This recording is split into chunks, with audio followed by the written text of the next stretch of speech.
So this, excuse me, this meeting is being held virtually and in person for the Desert Water Agency Board meeting of April 4th, 2023. The link and the telephone option provided is for the convenience of the public. So in order to reduce feedback, please mute your audio when you're not speaking. And also ask that anyone in the room who has an electronic device to either turn it off or mute it during the course of the meeting.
Assistant Baca, have you received any comments for items on the agenda today?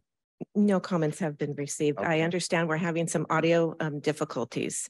Oh, If you give us just a moment, we have somebody from the public that said they can't hear the audio. So if you give us a moment to we'll wait. adjust.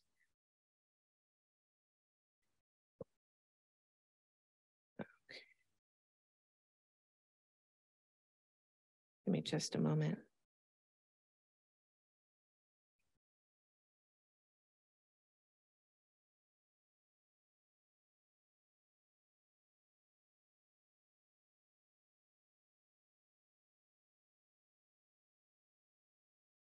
Do you want to go ahead and just do maybe a test? Ask if they could hear. Are you able to hear us now? Is the member of the public who's attending virtually, can they hear us? Now I can, thank you. Okay, thank you. Did you have any public comment for us today? I'm just observing, thank you. Okay, thank you. Right, so we can move to item number 5, which is the consent calendar items. Those items listed on the consent calendar are considered to be routine and will be acted upon by one motion of the board without discussion.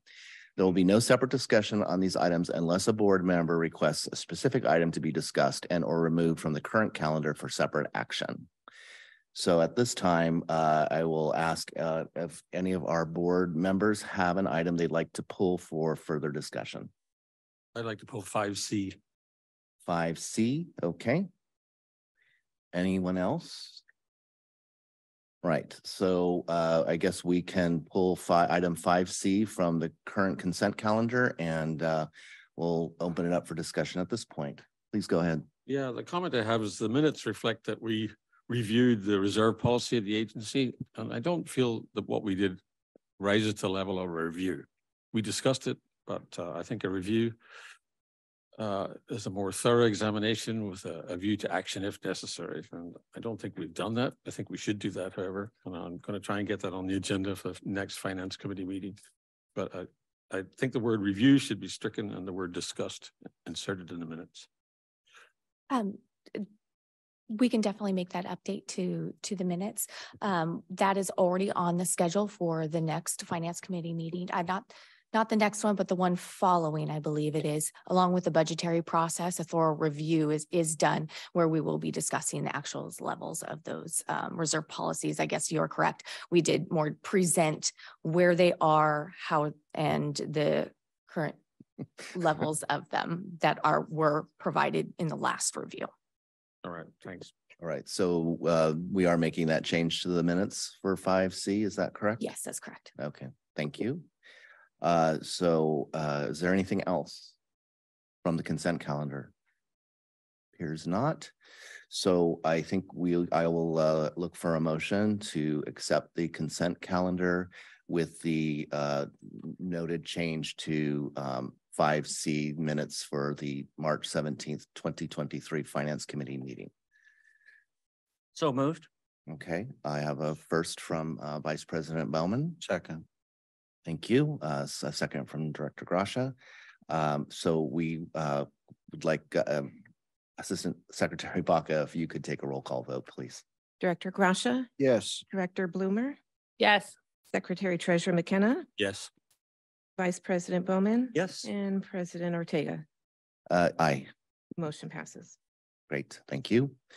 So item number 6, we have 2 action items. The first is a request board adoption of resolution number 1299 to move from level 2 to level 1 of ordinance number 72, water shortage contingency plan. Mrs. Metzger. Thank you, President Ortega and members of the board.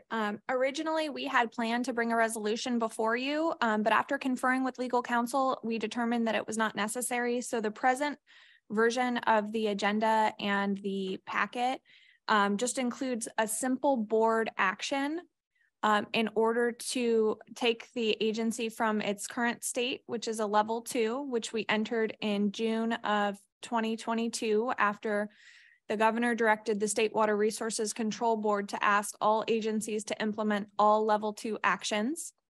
And as you may recall, very recently on March 24th, the governor eased some of the drought restrictions, including the requirement for water agencies to have level 2 actions in place, or the level 2 shortage declared. Those were the requirements. Now, there's still a state water board regulation in place requiring water agencies to be at level 2.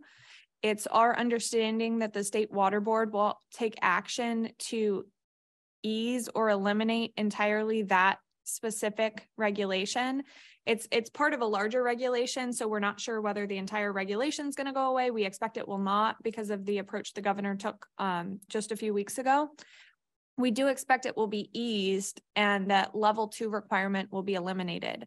So what we've configured today is a request for the board to authorize the agency to move from level 2, the current water shortage state, which includes no daylight watering and restaurants not being able to serve water unless upon request, back to a level 1, which is the standard kind of ever-present requirement for folks to be not wasteful and efficient. So the level 1 includes provisions like not watering so much it runs onto hardscape, not watering during or 48 hours after rain. You know, the standard practices that during the 2013 to 16 drought really became kind of entrenched in the California making water conservation a way of life. So we're going to ask that the board consider taking action to move from level 2 to level 1, but that action not take effect immediately, that it take effect upon the State Water Resources Control Board taking their action to ease drought restrictions. And I know that's a little bit complicated, but we wanted to maximize our community's flexibility in responding to this. Some other agencies have acted similarly. Coachella Valley Water District has not taken formal action yet. However, their board did direct staff to stop collecting drought penalties as of April 1st. So agencies really are trying to reflect the situation. You know, this is one of the wettest winters ever on record, and folks I think are pretty eager to see a reprieve from restrictions. So we think it's appropriate for you to take action so that immediately upon the State Water Board's action, we could update our website, reach out to the community, let them know that those two principal provisions of the water shortage contingency plan are no longer in place. Okay, thank you. We'll start with you, Director Gracia. Do you have any questions? Well, just to make the point that it's a big deal for a board to impose these restrictions when they're necessary. Due to the long-standing professional leadership that this agency has always presented for this community, this drought that was in some communities harsh, in ours was more of an inconvenience than a real threat to our economy. And I'm grateful the work that the previous generations of general managers did to make sure we had adequate supplies of water to back up the agency in this community going back for generations. And this board gets to remove those restrictions. And I think that's a big deal for us. So I'm looking forward to making the motion to do that. Thank you. Thank you. Director Bloomer? No questions or comments. Thank you. Thank you. Secretary Treasurer McKenna. Well, I certainly welcome the move. I think it's great news for everyone. I like the idea of not enforcing the penalties as of April 1. It seemed a bit incongruous who are writing tickets for people for regulation that's is on the way out. So I think we should do that too, if you should think about it. But otherwise, yeah, I'm in favor of lifting the restrictions as soon as the state allows us to. Thank you. Vice President Bowman? No comments or questions. Okay, thank you. I have no additional questions or comments. I would say, though, that if that were to be considered with regard to the statement from Secretary Treasurer McKenna, that should be part of the motion. Yeah. Okay. So with that, I'll look for a motion. So moved. As with the, we won't be imposing any penalties after when? April 1st? Well, I think we could do it today. May I make a clarification, please? Yes. I think it's important to note that the governor's announcement was on March 24th. So perhaps that may be a date that you consider. And additionally, it would not be no penalties, but penalties associated with actions in level 2. So daylight watering and restaurants serving water without being requested to. So moved. And since you're writing the minutes, I guess they'll reflect what was just said. I'm sorry, what date? March 24th. So I have a motion first from Director Gracia. I'll look for a second. I'll second. Thank you. Assistant Secretary Baca, if we could have a roll call vote, please. Director Gracia, Aye. Director Bloomer, Aye. Secretary Treasurer McKenna, Aye. Vice President Bowman, Yes. and President Ortega. Aye. Motion passes. Thank you. All right, we have item 6B, which is request authorization for board attendance at upcoming Aqua Region events. General Manager Kraus. Excuse me. Good morning. Thank you, Mr. President, members of the board. Excuse me. Attached for the board's consideration is a copy of the list of upcoming Aqua Region events. At its March 30th meeting, the executive committee requested these events be approved for any board member wishing to attend. There's no fiscal impact, and the recommendation from staff is that the board approve and authorize those board members who are interested in attending any of the upcoming Aqua Region events listed on the attached list. And there's an attachment with those events for your consideration. Thank you. Any questions? I have a comment. You know, Aqua puts on and promotes extraordinary events for learning education for board members. And a lot of times those events are advertised on their website. And the way the system is set up, you have to get previous approval, like we're doing here for a handful of out-of-town conferences. And of course, I'm in favor of that. I didn't see any that I'd be able to attend, but I'd like the executive committee or the board to consider placing any Aqua event or any Aqua sanctioned event on the list of pre-approved for board attendance. And then if the executive committee sees anything that they think might be silly, remove it. But during, you can do, but it would allow for easier planning future for our own calendars. I don't see that they have any real superfluous events that shouldn't be attended because they're wasteful or whatever the case may be. But I'd like you to consider that at some point. And with that, I'll make the motion to approve this measure. Okay, I'll look for a second, and if there's any other discussion, we can do so. I'll second that. Thank you. So any other comments? No? No. Okay, so I have a first from Director Gracia, a second from Vice President Bowman. May we have a roll call vote, please? Director Gracia, Aye. Director Bloomer, Aye. Secretary Treasurer McKenna, Aye. Vice President Bowman, Yes. and President Ortega. Aye. Motion passes. Thank you. Item number 7 is the discussion item. It's the 7A cost of service study for potable, recycled, and wastewater rates workshop. And with that, I will ask Director Sines to present her report. Thank you, Mr. President and members of the board. As you recall, during the meeting on March 21st, 2023, when we first presented the first draft of the full rate study to the entire board, the board requested a workshop to be held to review the cost of service study for potable, recycled, and wastewater rates in more detail. And so we have Alice Bao and we also have Greg Klumpner available remotely from NBS that are going to be assisting in the presentation of that rate study workshop to you today.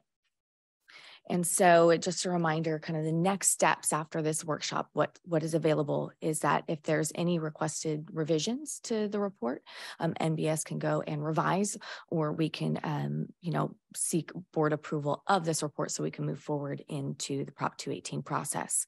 And so once we've done that, notices will be finalized, mailed out to customers, which provide them the opportunity to protest these rate increases. We will also be holding rate increase workshops for the public, which is not a requirement of the Proposition 218 process, but it is something that the agency does find that is necessary to be able to give accessibility to the public to come and answer their questions, to ask their questions and get them answered regarding the rate plan. And then after a 45-day period after the mailing of those ballots, that's the minimum amount of time between the time that you mail the ballots and when you can actually adopt the rate plan. There will be a public hearing held for that purpose. And then again, prior to any rate increases taking effect, just because a rate plan is set in place does not mean that it automatically happens at the date that those effective dates are set. The board actually takes an action to adopt those rates, is how the agency proceeds with those actual increases when those times come. And I would like to point out in front of you, you have an updated report, and we'll go through in detail what the changes are within the report when we get to it within the study. So with that, I'd like to welcome Alice up. Before we proceed, I'd like to actually make sure that there aren't any questions from the directors before we Absolutely. go forward. Director Gracia, do you have some questions? I had the thought, have we had any inquiries from the public? Have you received any correspondence on the subject at all yet? No, there has been no inquiries from the public in regards to this rate study, but they will be notified of the location, where to find it in those notices. Okay. Director Bloomer? No questions. Okay. Secretary Treasurer McKenna, do you have any questions Um, so far? Yes, just as the procedure, this is a workshop. This is a discussion item again, so. I think I've made a lot of comments on this report already. Are they written into the record or what's happening with those? I would need to defer to our attorney for that one. They become part of the record, yes. They're not actually written into the minutes, but the minutes will reflect, will mention the fact that comments have been provided. They'll be available to anyone who wants to see them. Good, good. I don't really want to labor my way through all of those comments. I just want to know that they've been read. Okay, so then I guess I would make note here that yes, we did receive your comments and we will make them to the public available upon request, and we are prepared to address them here today. I'm sorry, can you say it again? We are prepared to address them here today. Okay, good. I believe that if you wanted them to be a part of the record, you I'm could. fine with them being part of the Okay, record. Yeah. you could read them into the record and present the, That's what I was hoping would happen, actually. yeah, but I think you actually have to read it. I don't know. And is that right? No, I don't think so. As written, They go in the minutes? As long as they go in the minutes. If the minutes reflect the fact that comments were provided, then that gets them into the record, even if they're not actually read orally at the meeting. So I think he wants his letter to be in the minutes. I'm fine with it either way, actually. Okay. Vice President Moman? No questions. Yeah, I just have a question. When you talk about these workshops for the public, since we're not providing domestic service in the, on the other side of the interstate, as often referred to as part of our territory, does the workshop happen for that part of our agency, even though they're not receiving the domestic rate or the domestic service?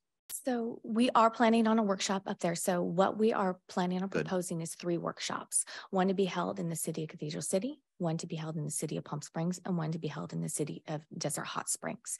And though this rate study is purely on rates that impact the city of Cathedral City and the city of Palm Springs within our service area, we are planning one up there, but that is going to be more focused on the replenishment assessment charge, because that will be included in our Prop 218 notices as well. Okay, great. That's what I was hoping to hear. Thank you. All right. So please continue. Thank you.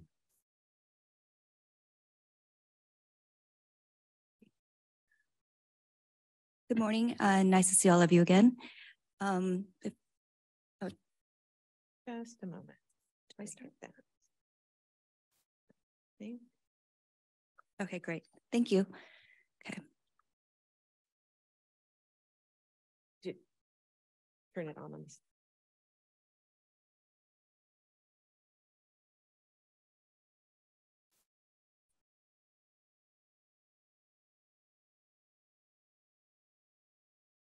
As long as there's no red. There's a red button. Okay. Still not doing it. Still not doing it. We tested it yesterday too. Yeah.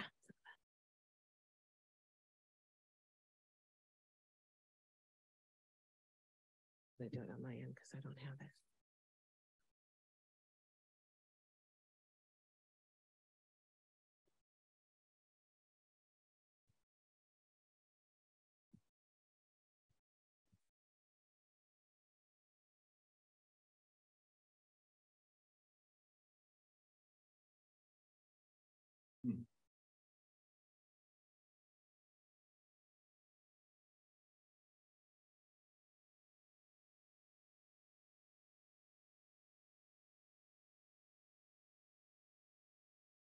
Right. I mean, I could do it from here, right? Yeah. Okay, perfect. So we'll start with the agenda today. So we'll do another quick overview of the study methodology. We'll look at and explain what the actual increase in year 1 means. We'll look at single year versus multi-year budgets. We'll also give you a couple examples of how we determine the inflation factors used in the study. Then we'll present the updated water rates, go into the rate implementation process, and then really dive into the water rate study. So when we say alternative rates here, we mean the drought and revenue stabilization rates. We'll also look at reserve targets at the time of the last rate study and where we are now. And we'll look at the capital improvements program, do a brief summary of both the recycled water and wastewater rate studies, go into the next steps, and then do our Q&A. Thanks. Next slide. So when we actually start a rate study, we use these three components. The first component is the financial plan. The financial plan is where we look at all of the costs and all of the sources of revenue for the agency and determine what the net revenue requirement is. The net revenue requirement actually is the amount that's needed to cover all of your operating and maintenance expenses, capital, and any debt service that you may have, in addition to maintaining current reserve levels at the recommended target levels. After that, we go into the cost of service analysis. So once we determine the net revenue requirement in step one, we have to determine how we're going to allocate those costs. And this is actually kind of a two-step process. So we first look at how those costs are split between fixed and variable costs. And then we look at how those costs need to be allocated among the various customer classes. And in the case of the agency where the rates are based on meter size and not specific to in the rate schedule by customer class, we also look at the costs by meter size. And then finally, we have to determine how we're going to collect the net revenue requirements from the customer classes by meter size. Next slide. And then also, could you point out that how this is not an NBS rate? Oh, it's on the net. Oh, it's on the next one. Okay, sorry about that. Yeah, so what we wanted to stress, I think after the last meeting, there's a question of where our methodology comes from. And we actually use a methodology that's practiced, I'd say, widely across the industry. So we refer to two sources. We refer to American Water Works Association's M1 manual for water rates. And then we look at Water Environment Federation's manual 27 when we are calculating the wastewater rates. And within these manuals, if you were to actually look through them, you could see that all of the methodologies that we're using in the rate study are developed in these manuals. So we are not saying that MBS actually developed all of these methodologies, but this is something that you'll see across the industry and what most agencies are using. So next slide, please. So again, just to reiterate, what goes into each of those three components of a rate study. So the financial plan includes your operating and maintenance expenses, your capital costs, any debt service the agency may have. In addition to all of that, we also want to make sure that there's sufficient reserve funds and that the agency is meeting the recommended reserve targets. So in the second part, cost of service, we actually determine how to allocate those net revenue requirements to the various customer classes and also to the meter size. And in order to do this, we look at various different customer data that we receive from the agency. It includes anything from consumption, so actual water use, and peaking factors, and the number of accounts. When we say peaking factors, we're actually talking about the relationship between average use versus peak use by meter size. And then finally, we look at the rate design, how we're going to collect this revenue requirement. And in the case of the agency, you've decided to keep the current rate structure, which collects 30% of the revenue from fixed rates and 70% from volumetric rates.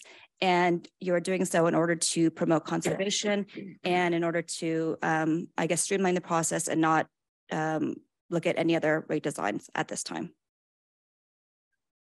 And then also I would like to point out, so as Alice had indicated with the peaking factors, that of course is to determine the max need of the system itself, but then it is not distributed based off of each customer class.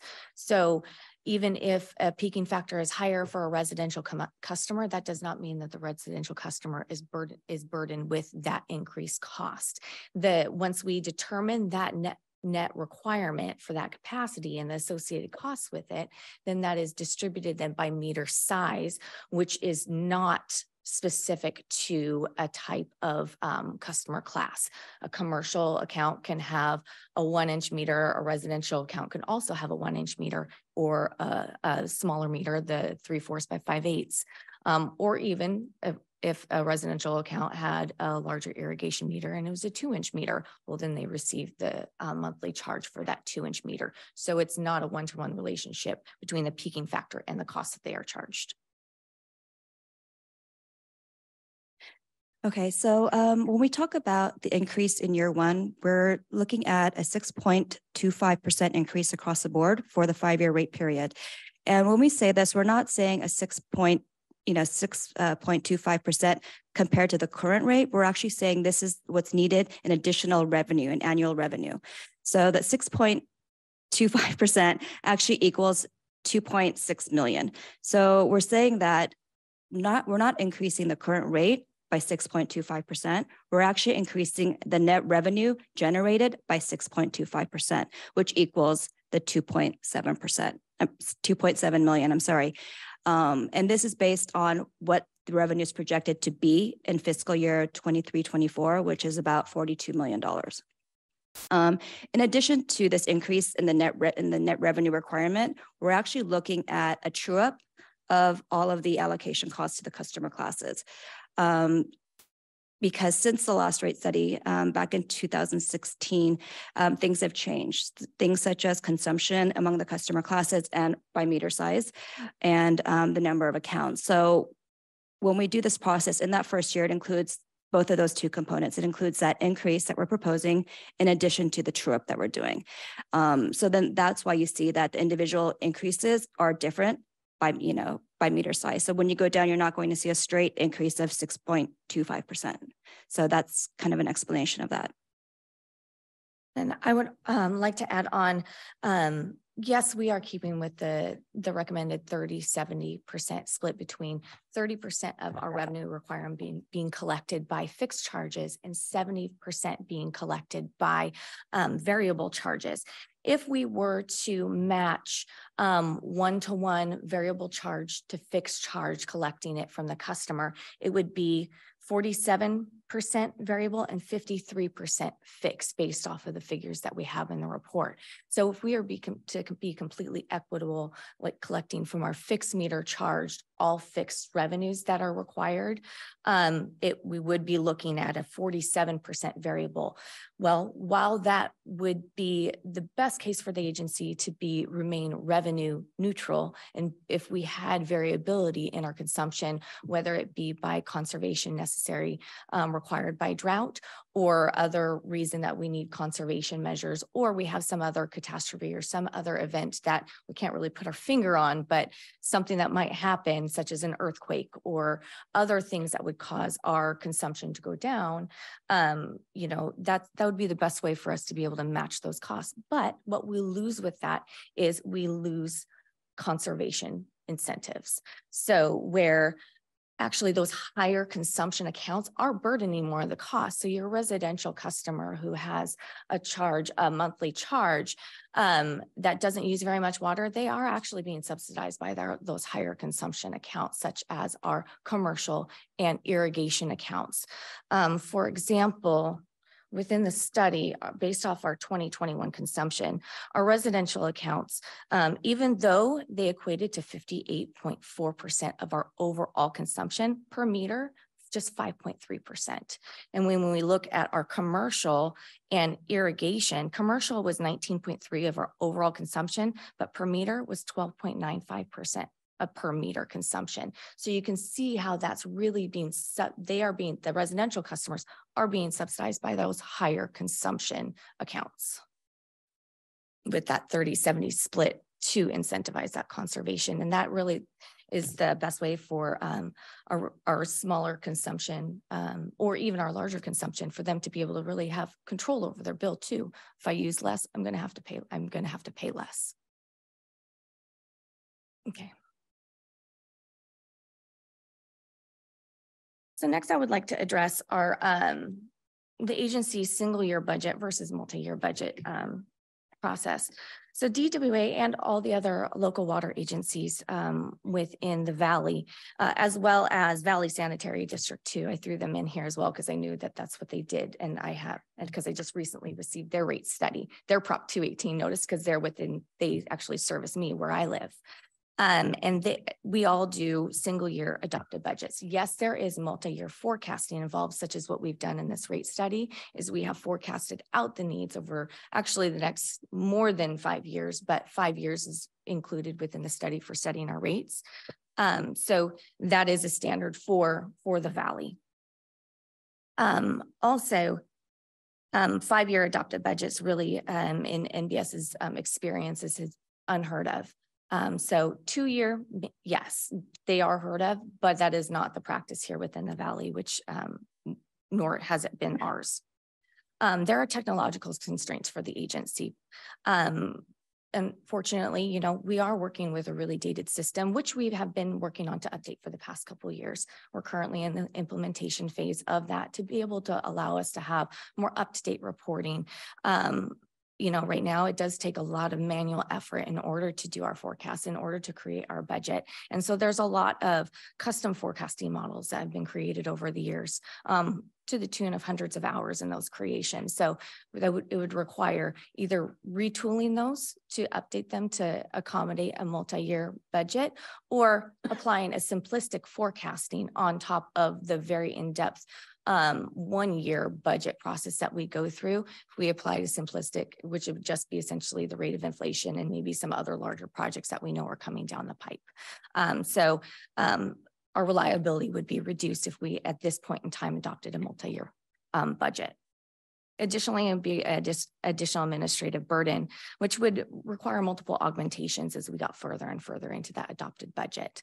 Whereas as it stands right now, we have every year we take a really deep dive into what the agency's needs are. And then rather than augmenting and changing it multiple times, it does happen still as things come up during the year, such as this last year, because of the drought and the need, and we had high demand for our turf replacement program. We did augment the budget mid-year a couple times because of that. So we were able to respond to those changes that had new circumstances came up with the higher demand of that program, and we wanted to capitalize on it. So those, not saying that augmentations won't happen, it's just the frequency of them will increase because our numbers will be less and less reliable as time goes on.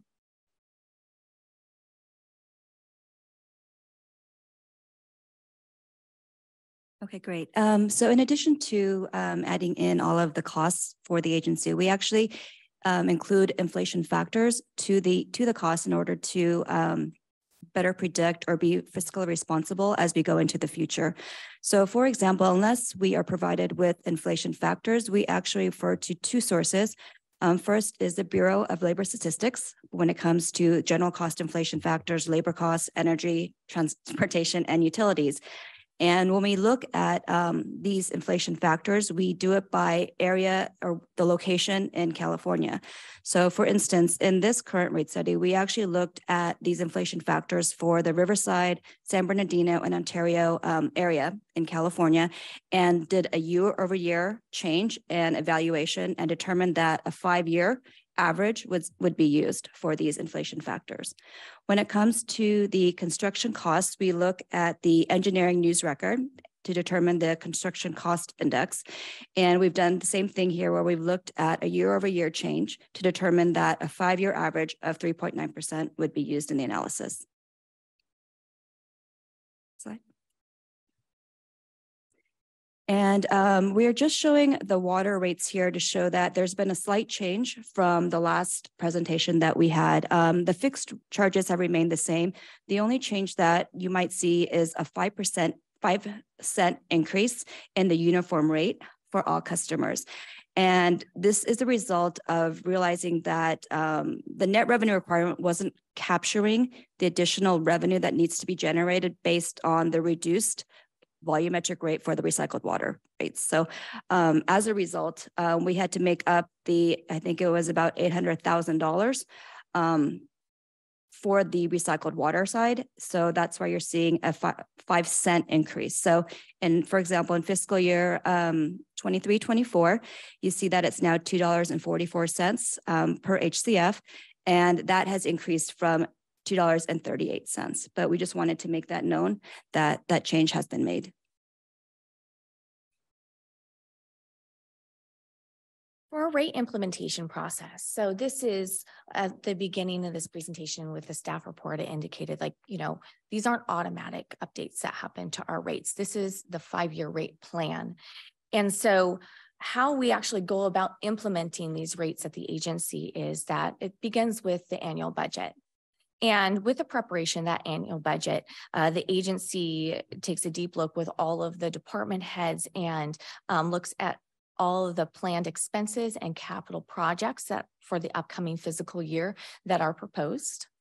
And then that determines what that rate revenue is required for that year, and actually taking into account the long-term forecast as well. The presentation of then what we do within that budgetary process is we present the rate revenue off of the projected consumption that is determined that it may be for the upcoming year based off of current conditions. So the projections that I'm building in for consumption are much different than they were last year because we have had record rain. So things are going to look a little bit different. So, you know, we prepare at that snapshot in time with all the best information that we have available, what our fixed revenue is going to be based off of these rates and what the volumetric revenue is going to be based off of these rates. And then we say, if we don't do a rate increase, this is what our revenues are going to look like for the year, and this is where we'll end up. And if we do a rate increase or any variable of it up to the maximum rate allowed for that fiscal year, then we say, okay, do we want to or do we don't want to propose to do a rate increase? And so it's all based off of current conditions. So we cannot raise it above that effective date for that rate for that given year. And then once the budget is brought to the full board with the recommendation of what that rate should be, the board has the option to approve a rate increase up into that maximum rate that's set forth in the rates in the rate 5-year rate plan.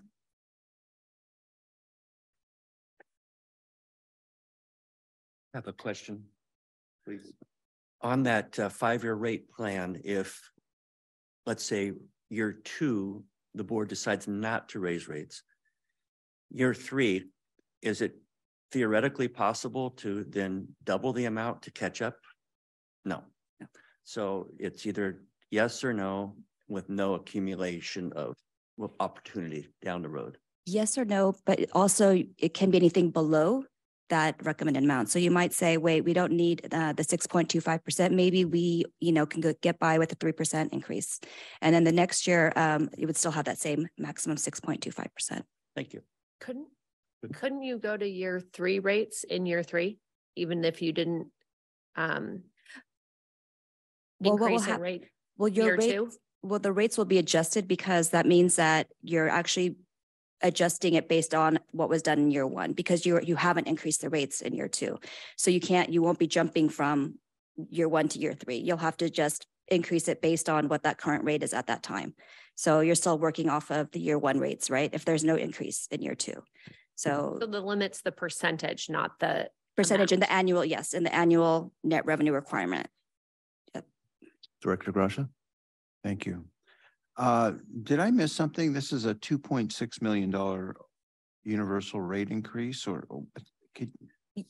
Yes, the 6.25% in that first year equals 2.7 million. As you progress in the rate study period, since your projected revenue is going to increase, that amount, that 6.25% will actually equate to a bigger number. But if let's say we're talking about not having a rate increase in year 2, then in year 3, you will be increasing the rates or that revenue, from where you are at that time, not adding in, so not actually including what it would have been if you had rate increases in year 2. So I understand there's a lot of factors that go into, some of these things. But that doesn't even pay for the half mile of pipe we had to replace at the last meeting. Now I know that, you know, like I say, it seems almost like a bargain. And I don't know if I'm supposed to be telegraphing that, but that's all. I just, you know, we're not even, I don't know how many miles of pipe we have in the system, but I know it's a lot compared to the half mile we were able to replace last week. And this doesn't even get us to that. So thank you. And we will be covering our pipeline replacements here further in the workshop too. Thank you. Any other questions or no? Okay. Please proceed. Okay, so we provided the alternative rates in the last presentation, but wanted to point out that the drought rate, it is not a new rate for the agency. It is an existing rate. This was adopted by the board on January 1st, 2017, and this study is really just updating it to align with the water shortage contingency plan, because that is a new thing for the agency within the last couple of years. So we felt it was appropriate that since we are evaluating our, you know, what the conservation target should be, we should align our rates with that. So we wanted to make sure that there was a one-to-one nexus between the two, so we weren't going off of two different sets of metrics. When it comes to revenue stabilization rate, this is a new rate. Now, both of these alternative rates, they really are here for the agency to remain revenue neutral. And because we still have that same required revenue in order to continue our operations. Of course, yes, we are keeping in mind, the study keeps in mind that with decreased consumption, which decreases the amount of revenues that we have, it doesn't, because we know that what's being proposed for our fixed and variable charges does not match up one-to-one with our actual fixed to variable charges. So this, an alternative rate is another tool in the agency's tool belt to remain revenue neutral, so we don't essentially get behind. Now, these, because it is that additional tool in the tool belt, we also have reserves. That's our first line of defense when we have, there's a change in conditions, such a change in consumption, whether it be by conservation, whether it be by some other major catastrophe or something else. We experienced COVID, which initial inclination said that we were going to be collecting less revenue, but we actually ended up collecting more because people were home and they started consuming more during that time frame. But just to say, there are a lot of unknowns out there that aren't just related to conservation because of a water shortage. So the revenue stabilization rate is there to be the catch-all for the rest of that, to give us the flexibility to be able to respond quickly so that we don't deplete our reserves. And if something else happens, then what do? We don't have those funds there, or we have to increase our rate substantially in order to build those reserves up. So the reserves, first line of defense for anything under 10% within a given month. Now, we can go multiple months of under, let's say, 8%, and that's gonna add up, and that will decrease from our reserves. But what if we get further than that? Well, then it helps us to essentially stop the bleeding so that we can remain fiscally sound. And the more robust our contingency planning is, it's not saying that we're going to actually enact it, because it is conditionally based, and then the board has the option to repeal those rates whenever they desire based off of our current conditions. But the agency will remain fiscally sound with these contingency plans in place. So just a couple examples. If we had a major earthquake, it would take us several months to potentially even years to get back to normal operations or new normal. Well, we still have to be able to provide reliable water to the customers that we can continue to serve. So these rates would be able for us to respond quickly to continue to collect those revenues that we need in order to operate. A Proposition 218 process, in order for us to raise rates, those take several months. So, you know, minimum, it's kind of a 4 to 6 months process at minimum, and that's pushing it. So that's a very expedited process right there. So you're looking at a year process typically. So then with our reserves depleted, because what's being recommended in here is 6 months of reserves. If we don't have any revenues coming in, we only have 6 months. If we have a chromium 6 is another example.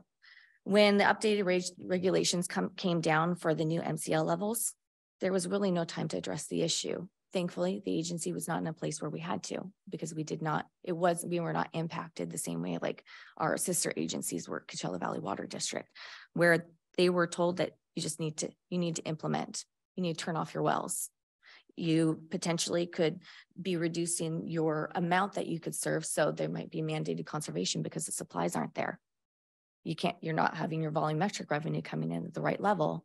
Therefore, you need to be able to make that up somehow or deplete your reserves. So it is that stopgap so that we don't get to depletion and then have to substantially raise our rates. I have an example of, like I had indicated before, you know, I'm in the Valley Sanitary District's area for treating my wastewater. And they just sent me out a notice indicating that my total rate over the next 5 years is going to go up 285%. That's why we want to be able to stop the bleeding. That's why we want measured increases over time so that we don't get ourselves into this. I mean, proactive in our planning, make sure that we remain fiscally sound.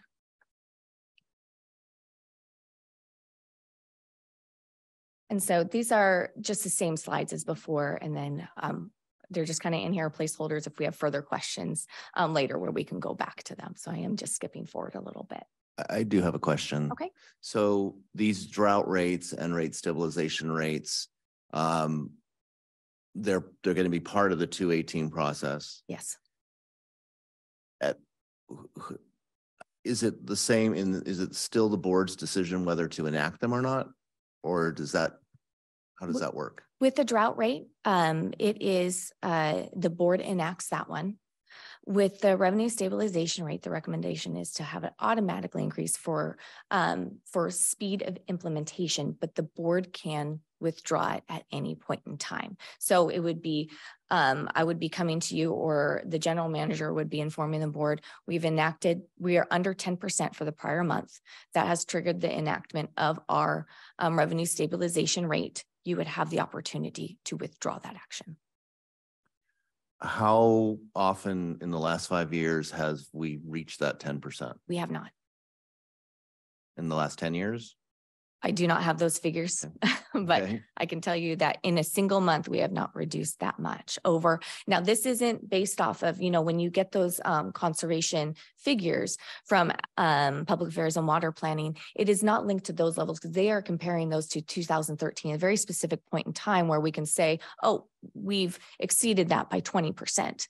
That's not what it's going to be compared to. Of course, we haven't written the resolution yet, but what the plan is that it's based off of our planned figures. So what the budget has included, which what we use is a 2-year look back and say, what has our current consumption trends be, so that we're not basing off of old information, because we have a new normal of more conservation efforts. So we base it off of those recent experiences and then take a look like, hey, are we still in a drought? Should we be targeting that we're going to conserve anymore? So why plan on receiving that revenue if we know we're probably not going to get it? And so we're going to make our expense and capital improvement plan and potential drawdown of reserves off of those updated figures. So that's what will be coming to you. Like, we're not meeting our budget targets and what we plan for this year. Now we're 10% below that in this month.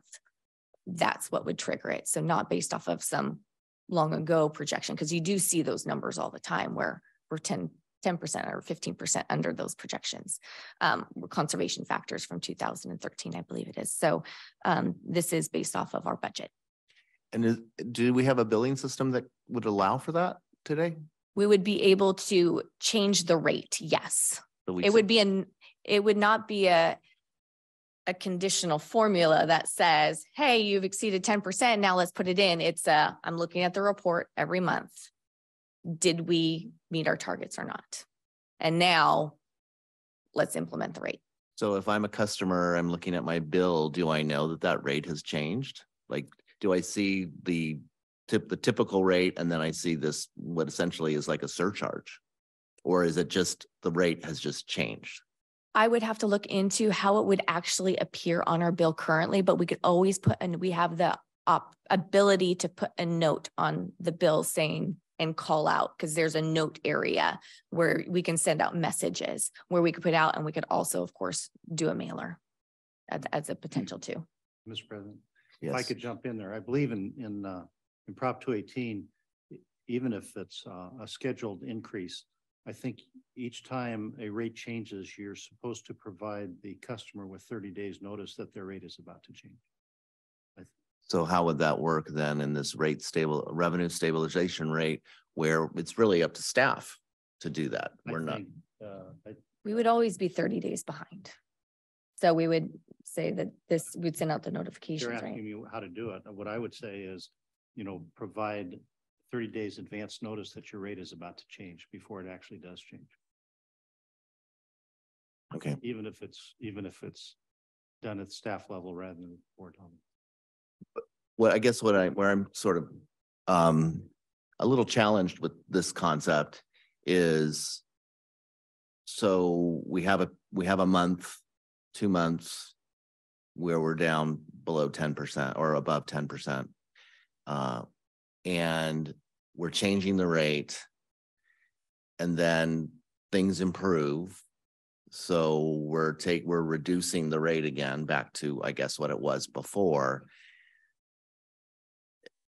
I don't know. It seems a little confusing. If I were a customer looking at my bill, I would, if I were looking at it that closely to begin with, I guess, it seems confusing. When it comes to repealing that rate, that does not require a 30-day notice. So you don't have to, you can always reduce it at any point in time. You just have to give notice if it's 30 days, 30-day notice if you want to increase it. So I do understand, but a customer would see their rate go up and then go down, and then they're up and then go down. Yeah. And, I don't know how carefully people look at their water bill, but some people might. And that's where I'm still trying to think through how that looks to our customers and to the public. And I see that Secretary Treasurer McKenna has a question. Yeah, I think I'm not at all comfortable with an automatic mechanism that changes the price, even at staff level. If we had revenue of $200 million a month and we had reserves of 2 million, I would see an absolute necessity. But it's actually the reverse. We have revenue coming in a couple of million a month, and we have reserves of a couple of 100 million.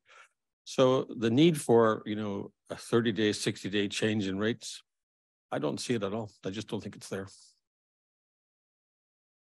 Yeah, I guess I with the drought rate, a drought is something that we know is going to last a while, right? So changing the drought or going to the drought rate is something that's going to be there for 6 months, a year, 2 years, whatever it is. So I'm having less trouble with that in terms of how it's being communicated, both 30 days notice or on the bill or however.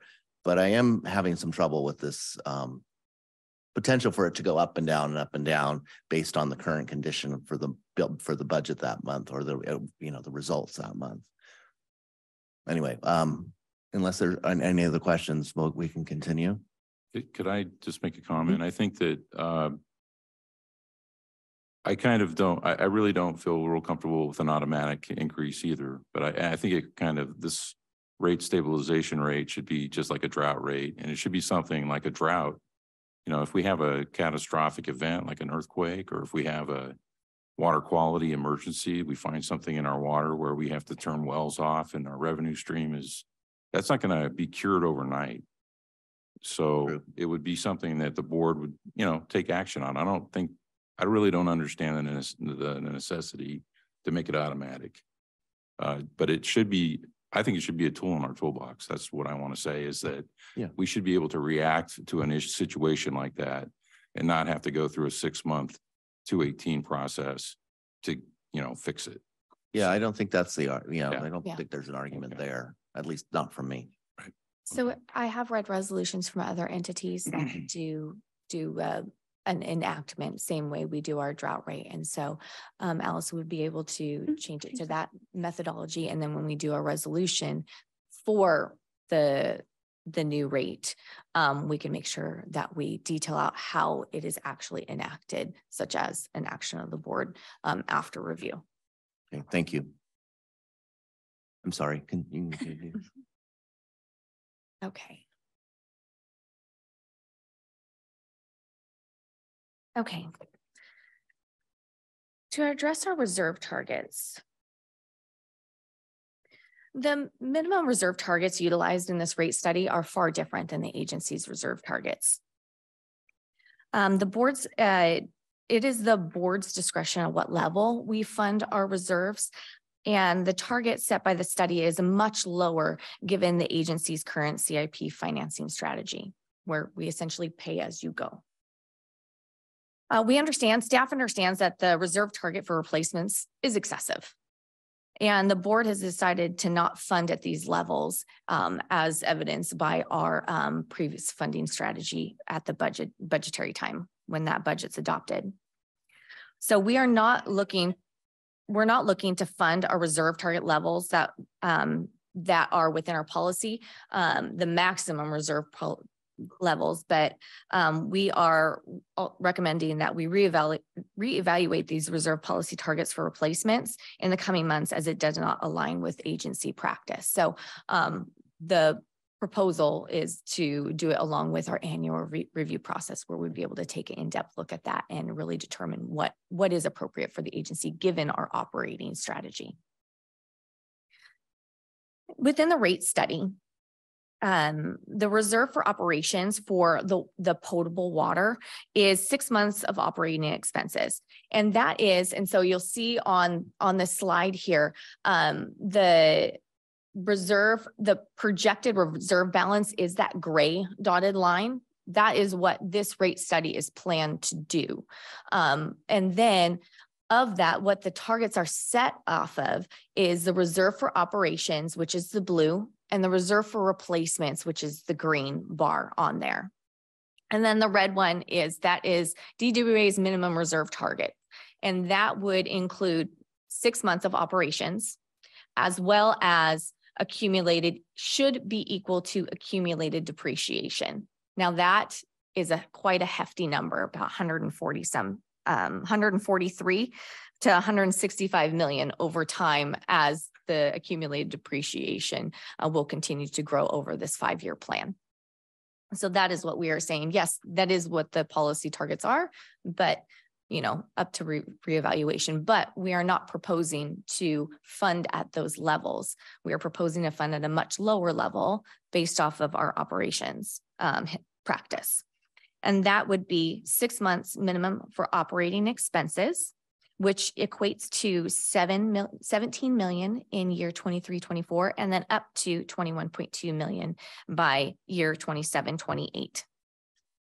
And reserve for replacements would be 6% of fixed assets, which is 12 million in year 23-24, and in year 27-28 would be 13.8 million, because over time, those O&M costs, they grow because of inflation and other efforts that the agency is undergoing, as well as our value of our fixed assets also increases over time with the additional capital improvement plans that are occurring during this time frame.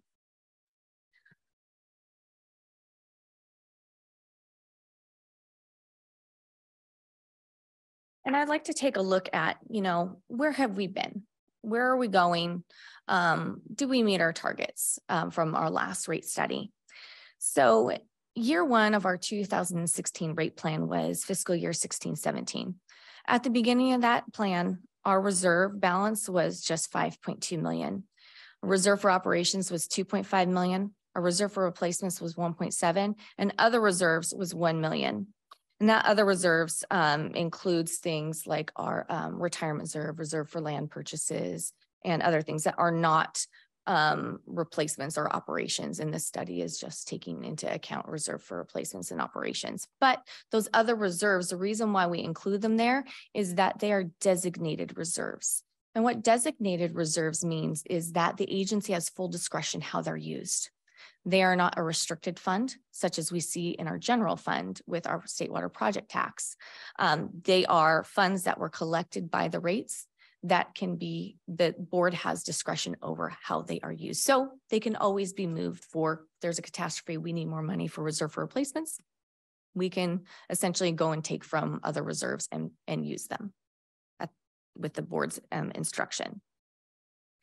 Also, I'd like to point out that this $5.2 million, if you're looking at this, what's on the screen as compared to the bottom line total in the 2016 plan, it is much, much less. I think it was like $109 million was the target, but that was included the general fund and the state water project. So we've taken great lengths over the last few years to really make sure that we are separating everything out according to purpose. We don't, even though we don't set our rates based off of the general fund does impact through the cost of the replenishment assessment charge, but that is a direct cost that we have. We just so happen to pay it to the general fund. We want to separate everything else out to make sure that we are incredibly clear and transparent that everything that we're collecting in the operating fund is going to operating fund expenses. Everything that we're collecting in the general fund is going to general fund expenses. So we wanted to separate the two out. So we're not really comparing. If you look at the 2016 report and this current report, it's not apples to apples, it's apples to oranges, but I'm turning the 2016 report into an apple so we can compare apples to apples with just pulling out the reserve for operations and replacements. So what was our target off of the 2016 cost of study? Well, that cost of service study ended, the year 5 in that plan was 2020, 2021. Our reserve balance was 22.1 million. That was the target that was set for the 5th year of that plan, with reserve for operations at 14.7, replacements at 7.4, and then because the study doesn't take into account those other reserves, I've placed it at 0. So the total being 22.1 was the target. Where did we end up? Well, we did pretty well. The total of our reserves was 23.3 million for fiscal year 2020, 2021. We met our target. We exceeded our target by $1.2 million. And I would like to also highlight that this was not with the 5th and final increase. So because of COVID, the board had taken the stance that they did not want to increase the rates on already suffering our suffering customer base that were suffering financially because of all the impacts because of the COVID-19 pandemic. But what we also discovered is that the revenues increased as well. So we did not need to implement that 5th and final increase, and we still were able to meet our target. So where are we now? With the budget of at fiscal year 22-23, our reserve balances are projected to be 29.8 million by the end of the fiscal year. The projected target, according to the 2016 report, because even though we look at a 5-year rate plan, it was still projecting out further and saying, hey, if all else remains the same, where should you be? And the target was 27.3 million.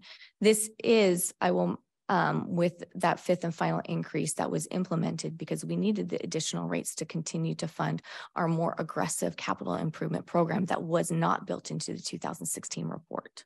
And I'll get into that more detail in a little bit, but to say we are still on target for that minimum target.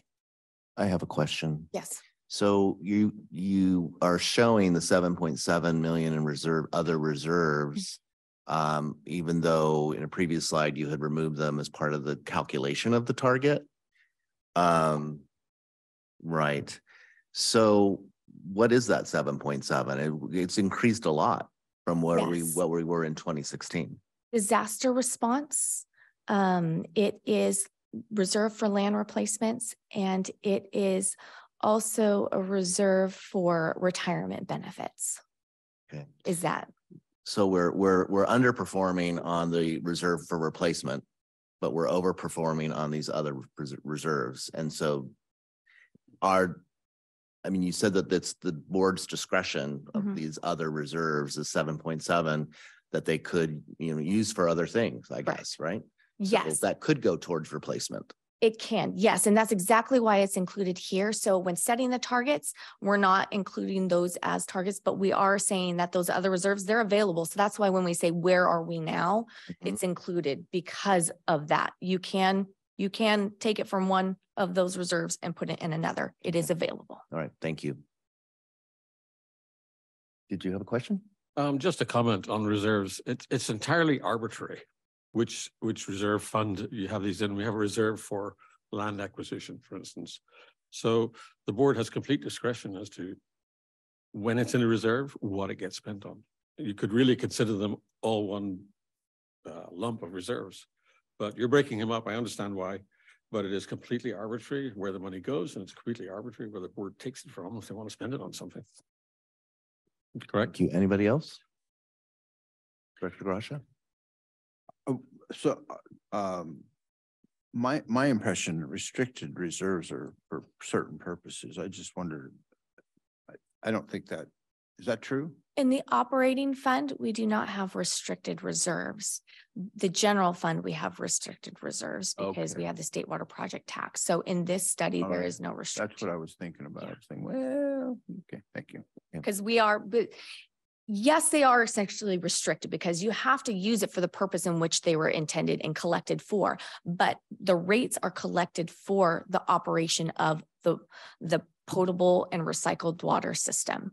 And so they are being used for that purpose because it is confined to the operating fund. And that's why we have the separate funds so that we can say, everything collected for our water stays in our water system. Everything collected in the general fund stays in the general fund. Everything collected in the wastewater system stays in the wastewater system so that there's no question that wastewater funds are being used in operating. So therefore, within the fund, yes, they're restricted to the purpose in which they were collected, and they're collected for the purpose of operating the operating fund. Thank you. Anyone else? No? I'll just follow up on that. Sure. When does,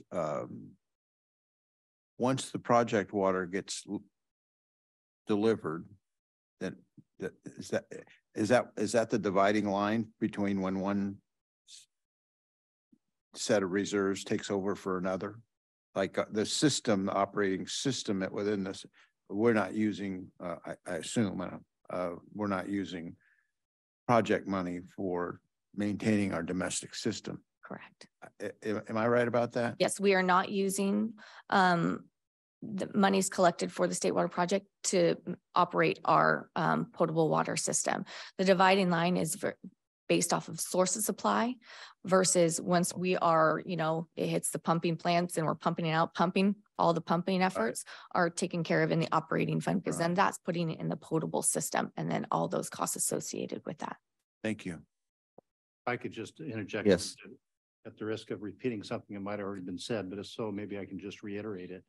The reason you can impose a tax to pay state water project costs from the Department of Water Resources is because it's a pre-existing indebtedness by court determination, Goodman versus County of Riverside, which Goodman actually sued Desert Water Agency, but it's deemed a pre-existing indebtedness that was approved by the voters. And so there's an exemption in Prop 13, which allows the agency to continue to levy the tax for that purpose alone. And if the money were used for any other purpose, it would violate Proposition 13 and therefore be unconstitutional. So that is why it's restricted, and it's important not to use that money for any other purpose because that would be an unconstitutional tax if that were the case, and the agency would be responsible for reimbursing the taxpayers for that expenditure. So may I ask, so does that mean it's strictly speaking correct to say we have money in reserves that we could spend on Sites Reservoir But we couldn't spend it on a water main in Vistachino. Yes, Is that right? yes. Wow. Yeah, that's correct. Yeah. But there was no Sites Reservoir when that tax was passed, when Prop 13 was passed. So how did it become a pre-existing indebtedness? The question is whether or not the contract that was approved by the voters when they approved the Burns-Porter Act contemplated and provided for the acquisition of additional stored water delivered through the State Water Project, such as the Sites Reservoir. So that the contract always did contemplate that there would be additional projects that would augment the State Water Project supply.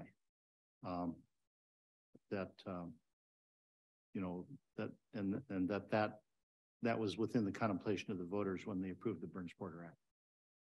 Okay. And then also, when it comes, I understand this diverges from the rate study, but an important thing to note is that the agency has not been using any restricted funds yet for the purchase or for paying state Sites Reservoir expenditures. We've been funding it out of the unrestricted 1%. And at that point, the point in time that it is accepted onto that statement of charges, then we will essentially reimburse ourselves and then use restricted funds and reimburse the 1%. But it was a hypothetical question. So yes, I understand. And so those funds, that unrestricted 1% is still within the operating. No, No, it's coming, I'm sorry, general. Yeah. Yes. Thank you. All right. Any other questions or can we continue? Thank you. okay. So moving on, what's our plan? We've already established that, according to our last rate study, we hit our targets. We did what the plan was intended to do, with some minor variations of how that was accomplished over time, but we hit those targets. So as it stands right now, we are well funded in our reserves based off of those minimum targets that were set. But the plan is to keep with those targets, those minimum targets. And because those targets will continue to increase over time, because the value of our system will continue to increase and the cost of operations will continue to increase. As we know, CPI is always going up. Inflation is always going up. So we need to account for that. So our reserve levels are going to be adjusting. So the increase over the 5-year plan is $7.8 million because of those factors.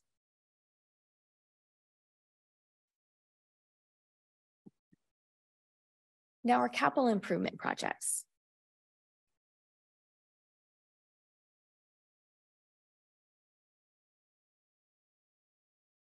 I went back to 2016 and looked at our what was planned and what did we actually do. So the actual 2016-17 through 2021 average CIP budget based off of the 2016 study that we used was, the planned budget for CIP was $8.7 million.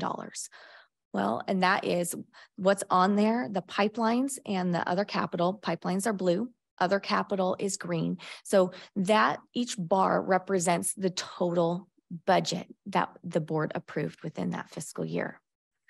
Now, the average of that was 8.4 million per year, which is right on target with what our proposal was in 2016 when we provided our projections of what we would be spending. So a difference of just $0.3 million is all that we varied from the plan versus actual. Now you'll see a major divergence. We stayed on target all the way through 21-22. There was a large divergence when we hit 22-23 and beyond. So, and a major attributing factors were our technological advancements that the agency has funded, such as advanced metering infrastructure and the ERP, which is to replace essentially our billing and accounting system and also gain additional functionalities in our capital asset management processes. So those are quite hefty dollar figures in order to fund those projects. Also that, as I mentioned, the advanced metering project.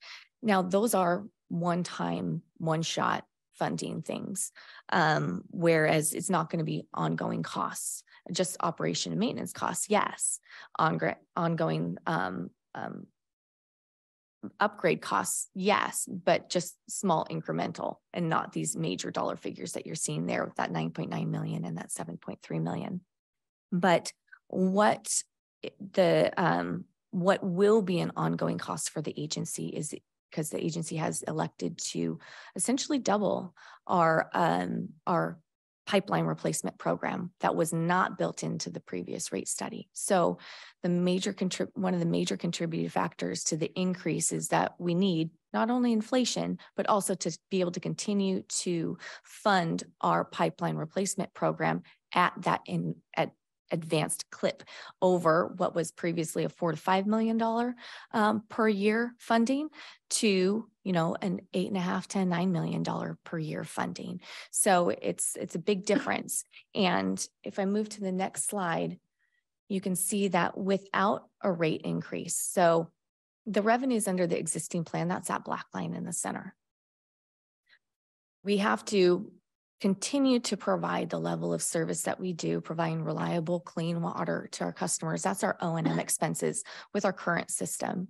So that's us operating and maintaining our current system.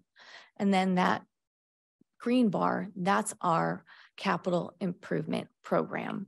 So by year 2028, we are essentially saying that we can no longer afford to continue to replace our pipelines.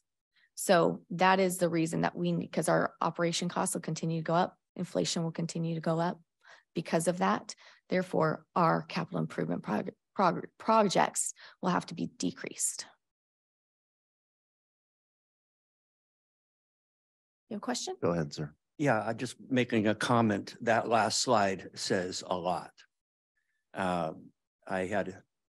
was wondering, what if we did nothing? Mm-hmm. You've just showed me, at least, that doing nothing is not a good thing. Thank you.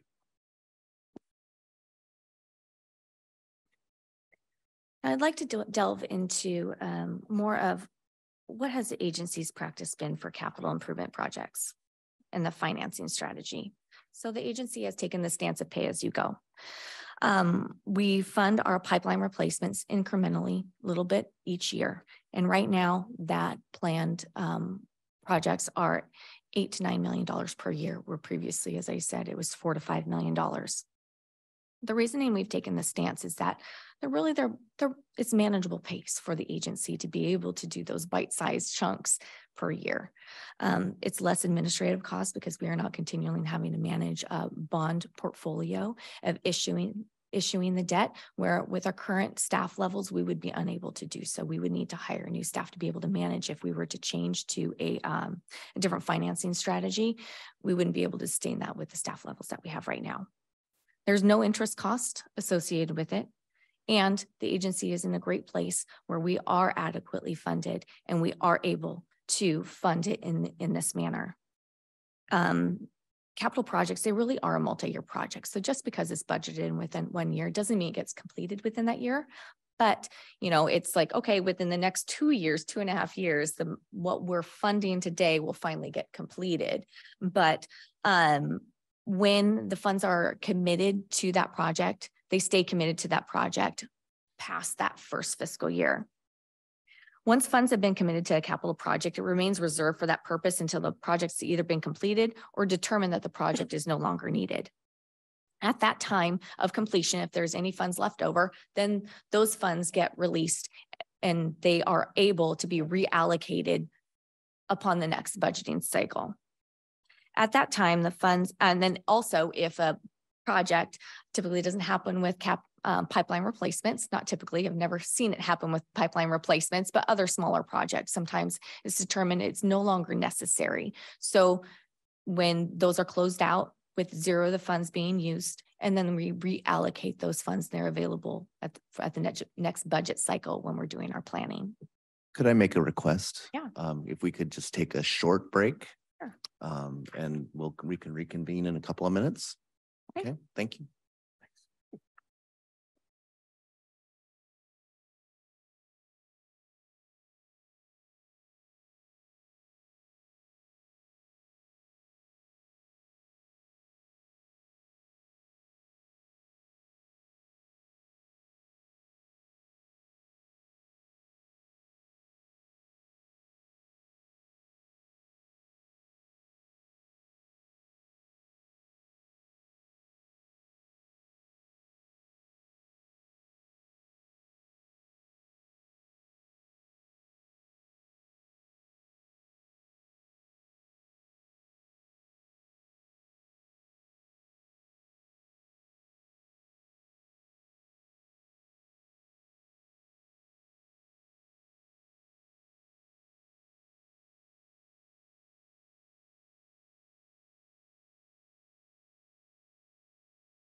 Thank you. And then to begin, we'd like to go back just a little bit to do a restatement. So Director Bloomer, you had made proposed a question, like if we did not increase a rate one year, what would be the maximum rate that we can increase the following year? And we have conferred, and then Alice had meant to say, misstated that it is maximum rate based off of the schedule that is provided. So yes, you could do 2 if the board elected to, or any lower level. So the maximum rate is set by that 5-year plan. And it can be less, but if you elect to do just a 3% rather than a 6.25%, once you get to that next effective date, that's what you have available to you. Does not mean you have to, but that is what is available according to the schedule. Thank you for the clarification. You're welcome. Okay, Okay, please. thank you. And apologies if that was confusing.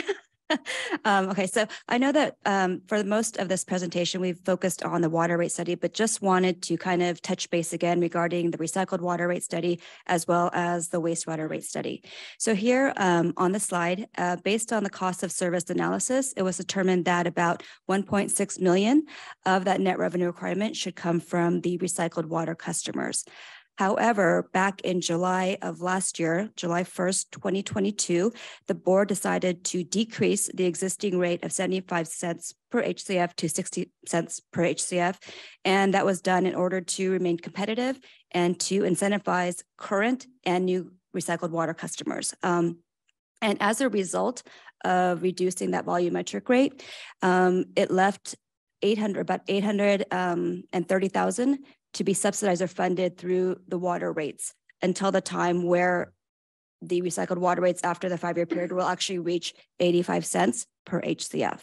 So this table is just showing that based on the reduction in that current rate of 79 cents, we're showing that that would fund about $746,000, and the additional amount would have to be subsidized through the volumetric rate for the potable water rates. So that's kind of what this is showing here. Next slide. And then here is just a summary showing that the rate in July of this year will be 65 cents, and that will increase to 85 cents by the end of the 5-year rate period.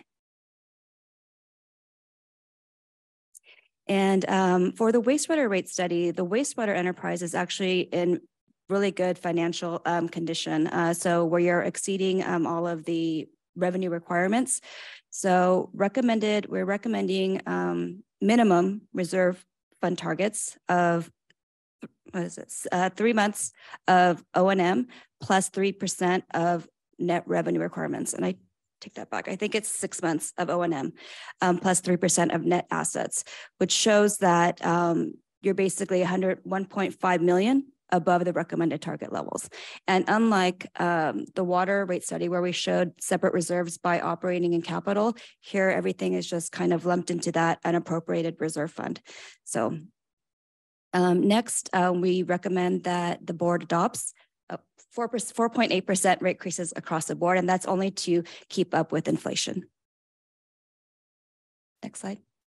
So here, since the agency only charges for the collection of the wastewater, and the wastewater is treated elsewhere, that we've included the total rate by customer class based on the new fixed charge of $7.31. So.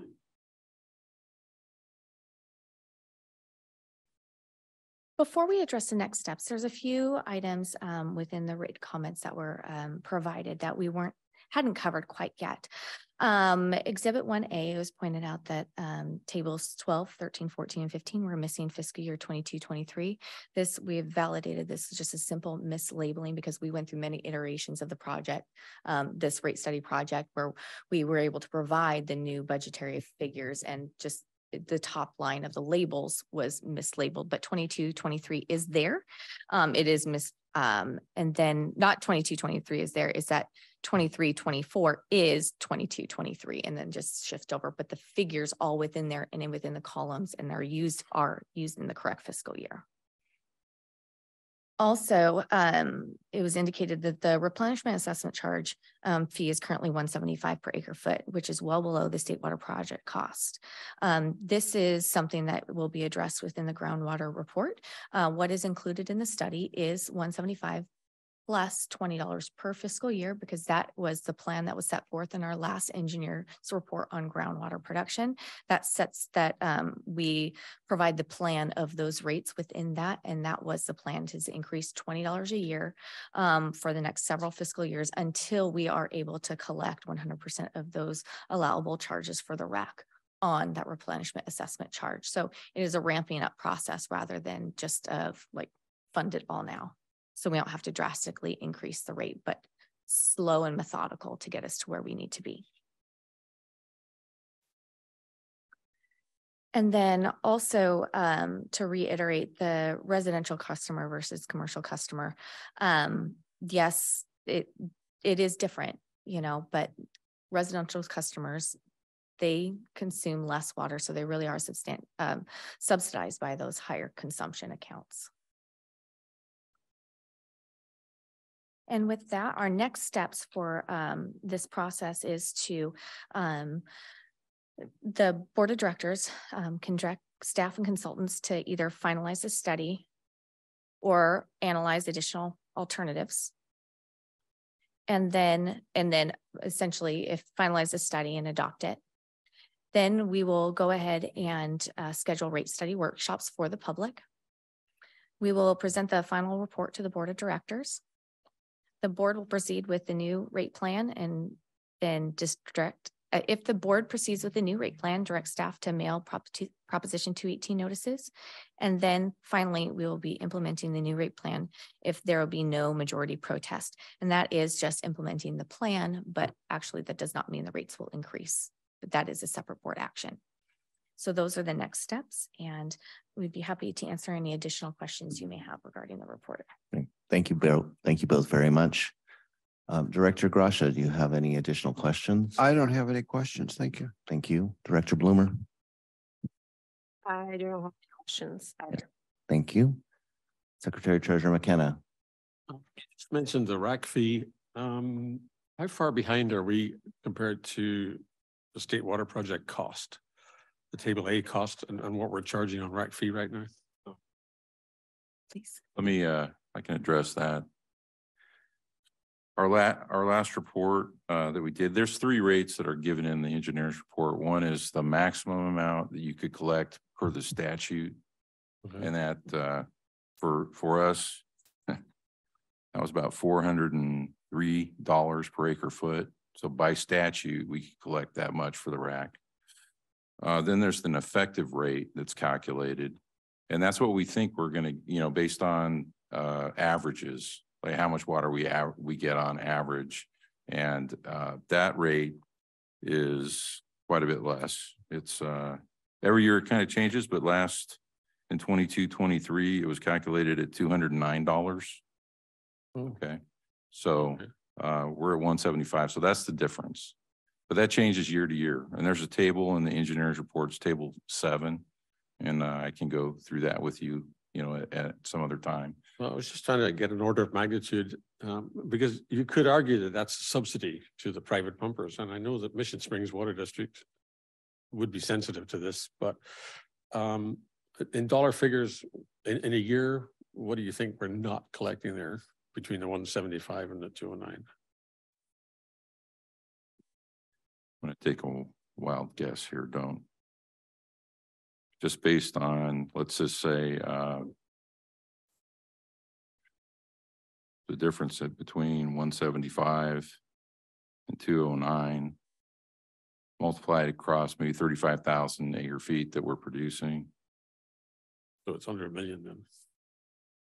I know it's 1.19 million. Yeah, so it's not big. It's not huge. It doesn't impact what we're discussing here. Or? No, it doesn't. Thanks.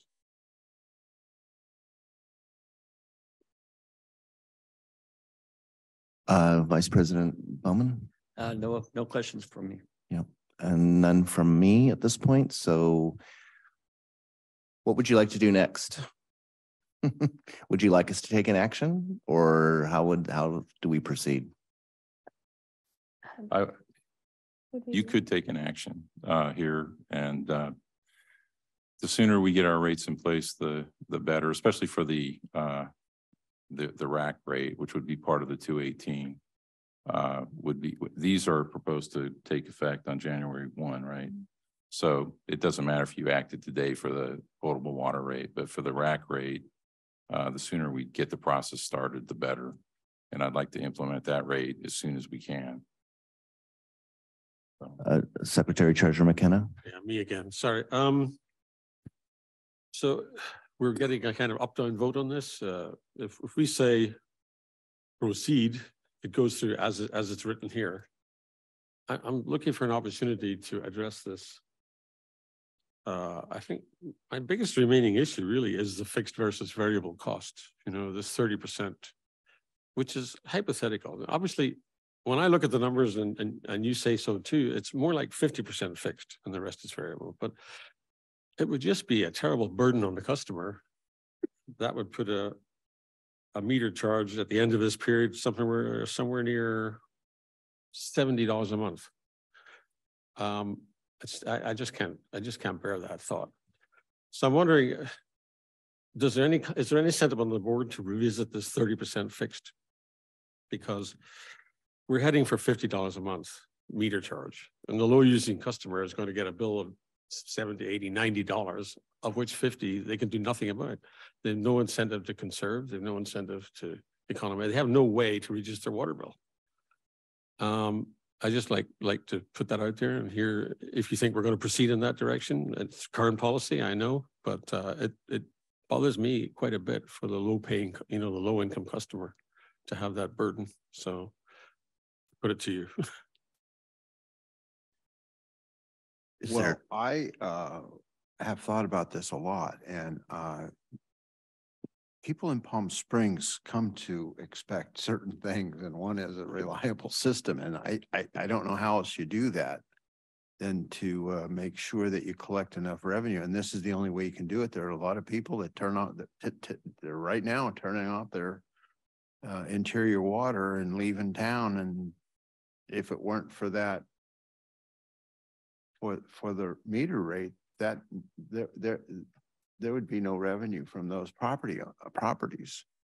And I watching them pull out 5 or 6 people Monday, just taking off, going back to Canada and taking their money with them. And so I get what the need for it and the importance of it. And the system has to be maintained whether they're here or not, because that's what gives value to their investments, their real estate, whether it's an RV lot or a multi-million-dollar mansion in the Palisades. And not Pacific Palisades, but apparently we have a neighborhood called the Palisades here. And I noticed a house up for sale there in my district for $8 million. And that guy wants his water to work just as much as the guy down at the end of the street that's got a $300,000 condo. And they're both within 2 miles of each other. So. Any other comments about that? I think the 30-70 split has allowed us to do our pipeline replacements and maintain our system, because as you can see, our budget for pipeline replacements back when it was more lopsided towards variable, we weren't able to do nearly the projects. And we obviously see from our leak report that those projects are very necessary right now. So then I think that's the only way to be able to get those done. Thank you, sir. I appreciate your comments, Director McKenna. The idea that when we get to the very end of the 5 years, it's a big figure. We don't have to get to the end of 5 years in 5 years. In other words, we could not have a rate increase 2 years from now or 1 year from now. So that would be where I'm at on that. And I totally agree with Director Bloomer and Director Gracia that the fixed rates are needed to ensure reliability. Thank you.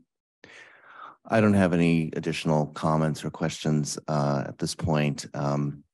So again, I ask, are we taking an action today in terms of approving the rate study and moving forward as Director Sines had outlined for us a few minutes ago? Or are we going to take that action at another meeting? I guess that's where I am right now. Right, but it started as a discussion item, but that doesn't mean we couldn't take an action today. Is that correct? Well, the action would be authorizing staff to proceed. Yeah. But I don't know that necessarily takes a motion. If there are, 3 board members nodding yes, I think staff would get the signal and proceed. Okay, then that's fine. All right. Anything else? Are you comfortable with that, Mark? Or? So what we're saying is that we can proceed with our next steps as they're presented on the slide. Is that? That's the yes. Okay. Yep. That's So fine this with me doesn't then. require a motion or not? We'll get a final Oh. report. Yep. Okay. I mean, I don't know if we need to adopt the rate study, or accept it. I'm not sure that that's a requirement for us to proceed, but. Yeah. It would be my preference just to get to pull it from the discussion I am put and for a vote to get clear direction that yes, you can proceed with the as presented the rate study so that we can proceed with our Prop 218. So this would be the final presentation because if no updates are requested, then we proceed with the cost of service study as presented today. With the exception that we don't have an automatic increase on the. Yes, with the exception. So that would provide the most clear direction for us to be able to proceed, adopt the rate study as presented with the one modification that we will be changing from an automatic implementation of the revenue stabilization rate to a board action required to implement that rate. That would be my preferred method to proceed. Okay. So I'm looking for a motion. I'll make a motion to accept the report as presented with the exception of changing the revenue stabilization rate to be enacted requires a board action. Thank you. So I have a first from Director Bloomer. May I get a second from somebody? Second. And Director Gracia with a second. So we can take a roll call vote, please. Director Gracia, Aye. Director Bloomer, Aye. Secretary Treasurer McKenna, No. Vice President Bowman, Yes. and President Ortega. Aye. Motion passes. Thank you. Right. So item 8, which is the Secretary Treasurer's report for February 2023. Secretary Treasurer McKenna. So February 2023, we had 2,380,000 in water sales. We had 49,000 reclamation sales revenue. We had $217,000 in construction deposits, primarily from a company called Black Point Ventures. We have 8,000 in miscellaneous cash receipts. Accounts payable, we paid out 1.8 million. Year-to-date water sales are 5% under budget. Year-to-date revenue is 4% under budget, and year-to-date expenses are 8% under budget. Compared to the previous month, we have a net decrease of 3 active customers. Okay, thank you. Are there any questions for Secretary Treasurer McKenna? Sorry, there's more. Oh, but wait, there's more. Oh, wait, there's more. It's not all you get. Okay. General fund, we received $294,000 in property taxes, $413,000 in replenishment assessments from private pumpers, $47,000 in reimbursements from Coachella Valley Water District for the Mission Creek recharge facilities under their management agreement. We paid out $921,000 in state water project charges, year to date being $14.9 million. In the wastewater fund, we received 0 in wastewater revenue and paid out $396. Okay. Again, are there any questions for Secretary Treasurer McKenna? If not, we'll proceed to the next item, which is number 9, General Manager's Report. Mr. Kraus, thank you.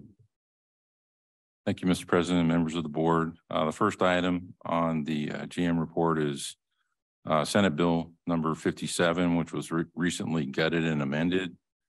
This bill would require an electric corporation or a local publicly owned electric utility, gas corporation, gas utility, water corporation, and local water agencies systems to postpone the disconnection of a customer's residential service for non-payment of a delinquent account when the temperature will be 32 degrees Fahrenheit or cooler, or 95 degrees Fahrenheit or warmer within the utility service area during the 24 hours after the service connection would occur.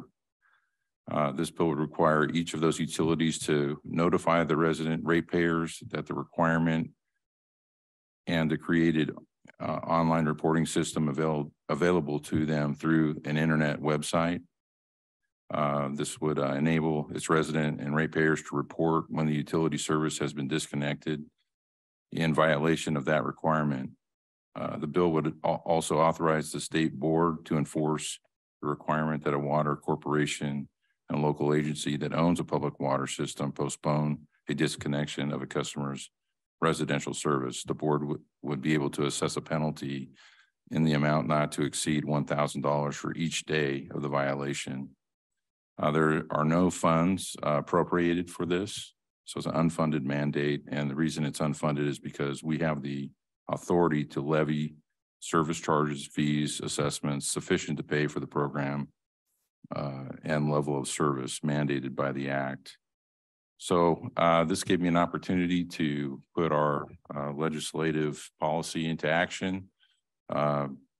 I employed that in reviewing it, and I informed our state lobbyist, Bob Reed, that the agency has taken an opposed position to the legislation as it would be costly and burdensome and nearly impossible to comply with the requirement.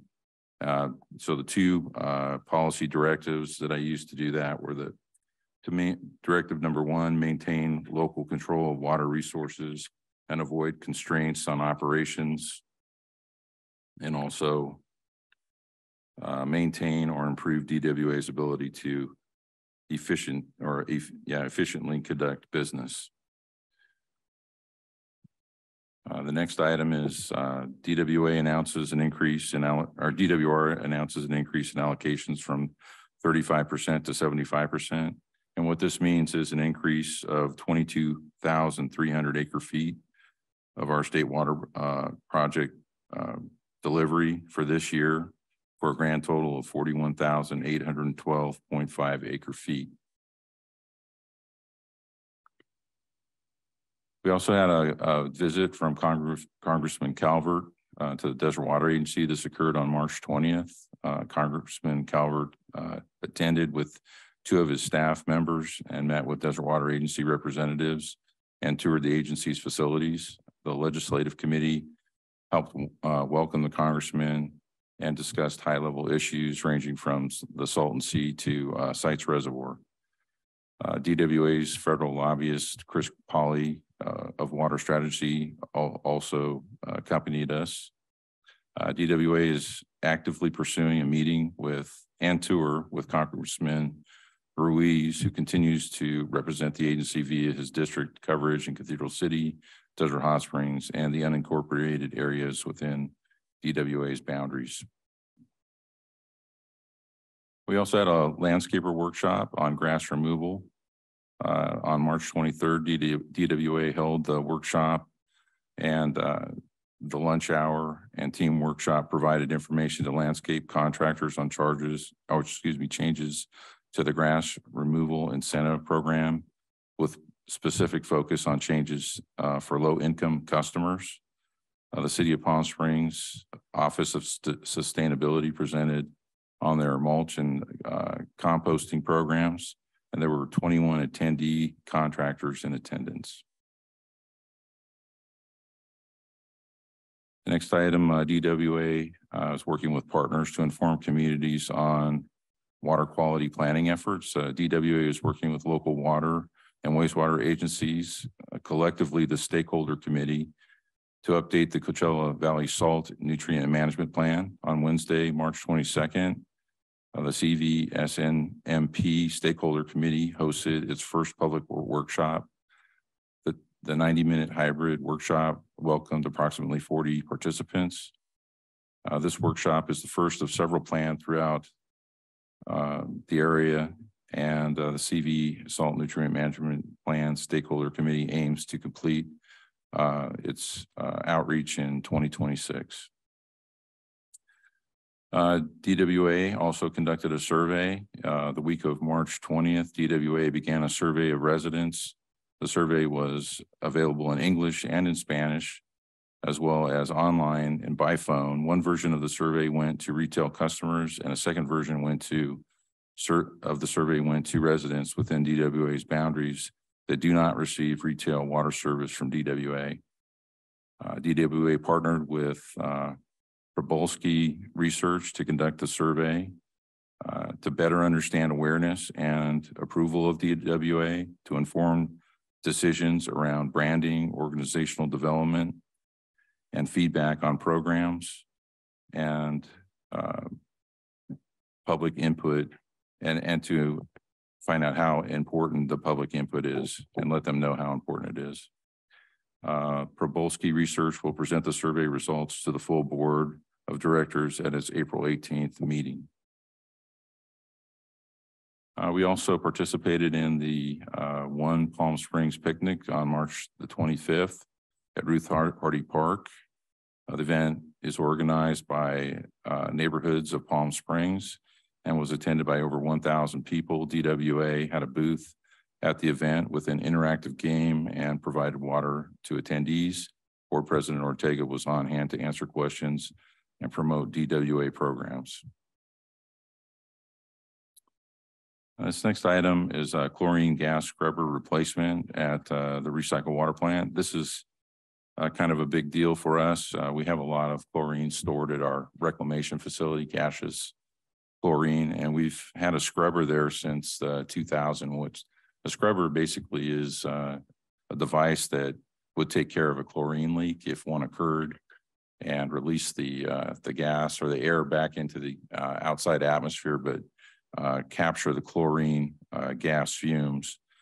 The system that we had a caustic soda solution that did that. So it's very hazardous material that was stored inside the scrubber, and it was very difficult to maintain and very difficult to get rid of. And so we've pivoted away from that, and we have a new system that costs us about $300,000. And it's Purafil Chlorosorb. So it's little balls that are not liquid. They sit in there kind of inert, ready to do the same job. And they are not hazardous material, and they last much longer. We don't have to maintain them as much. So we can take care of approximately 18,000. Well, let me see. The Purafil scrubber contains 18,000 pounds of media, but we can take care of a leak of up to 2,700 to 3,200 pounds of chlorine gas. So big improvement to the plant. We sustained some damage to well 3. On March 21st, a driver was traveling on Vistachino and lost control of his truck and crashed into the north wall of well site 3. The police report will be ready in about 10 days from the day of the crash. And it looks like we sustained about $11,000 to $12,000 worth of damage to that wall. We conducted a facility tour on March 30th. We had two tours, a morning tour, which included 52 attendees, and 51 attended in the afternoon. And also employees new to DWA also joined the tour. The tour was about 3 hours. We visited well 39, Palisades Reservoir, the reclamation facility and its lab, and the solar panel field. DWA offers tours again in fall of 2023, and DWA staff maintains interest list of customers that submit through our online portal. Next item is a system leak data, and I kind of was surprised by the number of leaks on here. It's 52 leaks, which is quite a bit more than normal. If you look at that, and the culprit is Vista Chino pipeline at 20-inch that had 18 leaks. And I asked our superintendent about that, what that really looked like. And I think there's about 3 or 4 leaks in each one of the excavations that they had to do. So there probably were about 5. So that pipeline's in pretty bad shape. And also another area on Vista Chino had 7 leaks. And this pipeline is a vintage of 1949, is bare and unlined.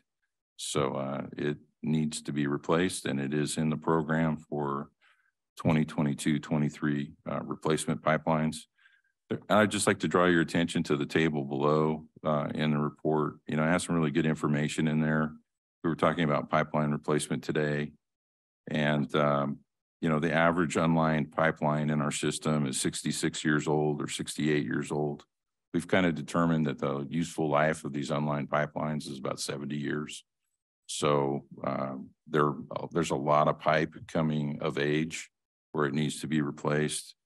We have 297,000 feet of unlined pipeline, and we replace about 15,000 feet, so about 3 miles every year. And that's small distribution pipeline. That's 8-inch and 12-inch line. That doesn't count really big pipeline like we have on Caballeros, that 30-inch that's being replaced. What that ends up doing is it gobbles up the entire replacement pipeline budget when you have to do a big transmission main like that. But on average, we do about 3 miles. And if we continue on the pace that we're at, and which we really want to do, like we've increased it, we've doubled it, as we saw in the last presentation, we'll be caught up in about 16 years. So it's going to take some time. And those pipelines that are currently at 68 years of age are going to be at 86 years of age by the time we get done. So we're chasing it as best we can, but that's why we need to keep that program at full steam and not slow down at all. So I just wanted you to know that information is there for you to kind of get a feel for the situation that we're in.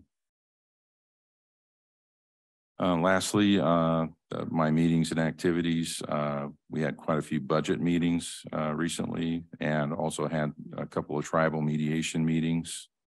The Coachella Valley Salt Nutrient Management Plan stakeholder meetings are kicking off and starting. We continue to have meetings with our Class 8 partners on the State Water Project. Those are all the agencies down here in the southern end of California, and we're looking for new ways to store water because, when water is available, we need to be able to put it somewhere. So we're all collectively looking at that, and had a legislative check-in. I met with Aqua JPIA, just kind of a meet and greet. We're still working on the Sites Reservoir Amendment, as was mentioned earlier. We had our executive committee meeting, DWA tours, and just regular departmental meetings. And that concludes my report. Thank you. Director Grasha, do you have any questions for the No general manager? questions. Thank you. Thank you. Director Bloomer, any questions? No questions. Thank you. Secretary Treasurer McKenna. Vista Chino, what is the thinking and when that might happen? Well, it's going to happen soon. It's in the budget for this year, right? So it'll be maybe next year. Currently we're in design phase. What's interesting about that main is it's within Caltrans right away. So we're dealing with Caltrans and our consultant is working on the design for us while our staff is working on the smaller mains. So we're hoping to have it designed this year and to go out to bid. I believe it will be next year. And Caltrans is, with them, you have to deal with their permits and so forth. So, Add another year, right? Yeah, it put a challenge to that main. Is there any way when you get one of these leaks, and you said you find 3 or 4 in each excavation, right? Mm-hmm. I mean, we go further? Is there anything you can do on like as on an emergency basis? Go half a block, say, and just do it.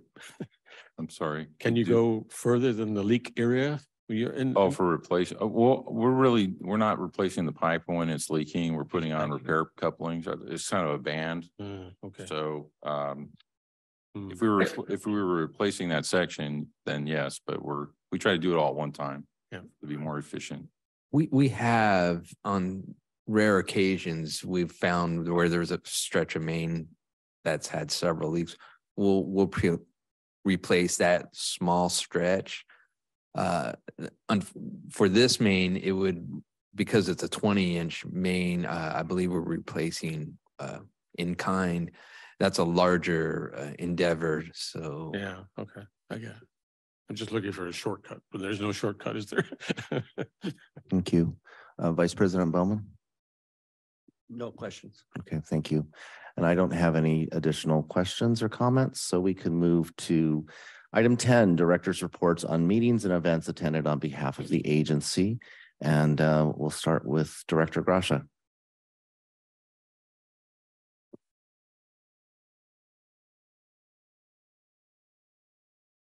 Oh, sorry. I had a few of them. I attended the agency facilities tour. I didn't see any of you there. I thought you'd all be on that bus with me, but I guess not. And I enjoyed it. I learned a great deal, and I'm looking forward to doing it again next year, because I know a lot of the employees that conducted the tour are looking forward to learning a whole lot about the agency. I think that the tour next time around is going to be 10 times better than this one, and it was a pretty good tour. So going to be, I will attend the next one too. So if you want to ride on the bus with me, I think that it's a good thing to also attended the, I attended the CVWD meeting in Coachella virtually, and it was, I think were we all on the Salton Sea tour? This meeting was took place after the Salton Sea tour, and for Coachella Valley Water District, and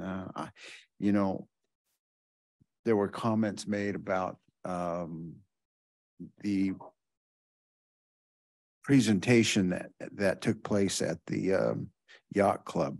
They call it a yacht club there, and I found it funny that Director Estrada had the same take on it that I did on having the gentleman.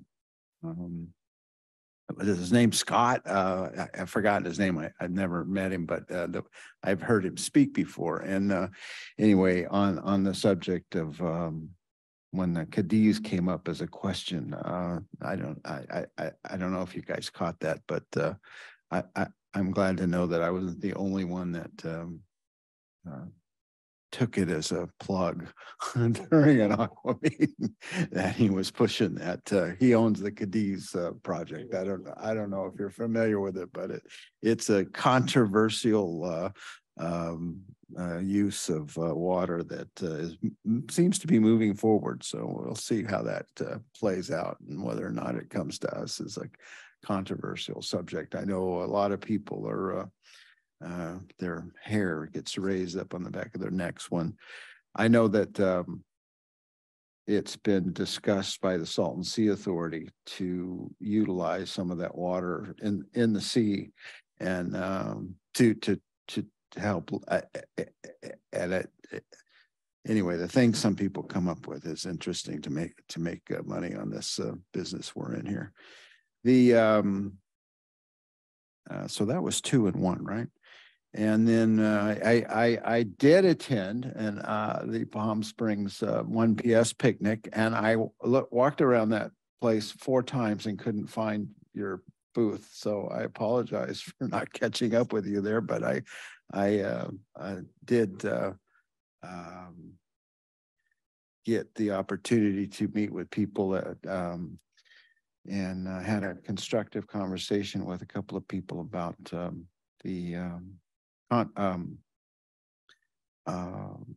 the work that we're doing on conservation. So it was a productive couple of weeks. I think there were 4 meetings that I attended. So with that, I thank you. Director Bloomer? I don't have anything. Oh, okay. We missed you on the tour of the Salton Sea. Yeah.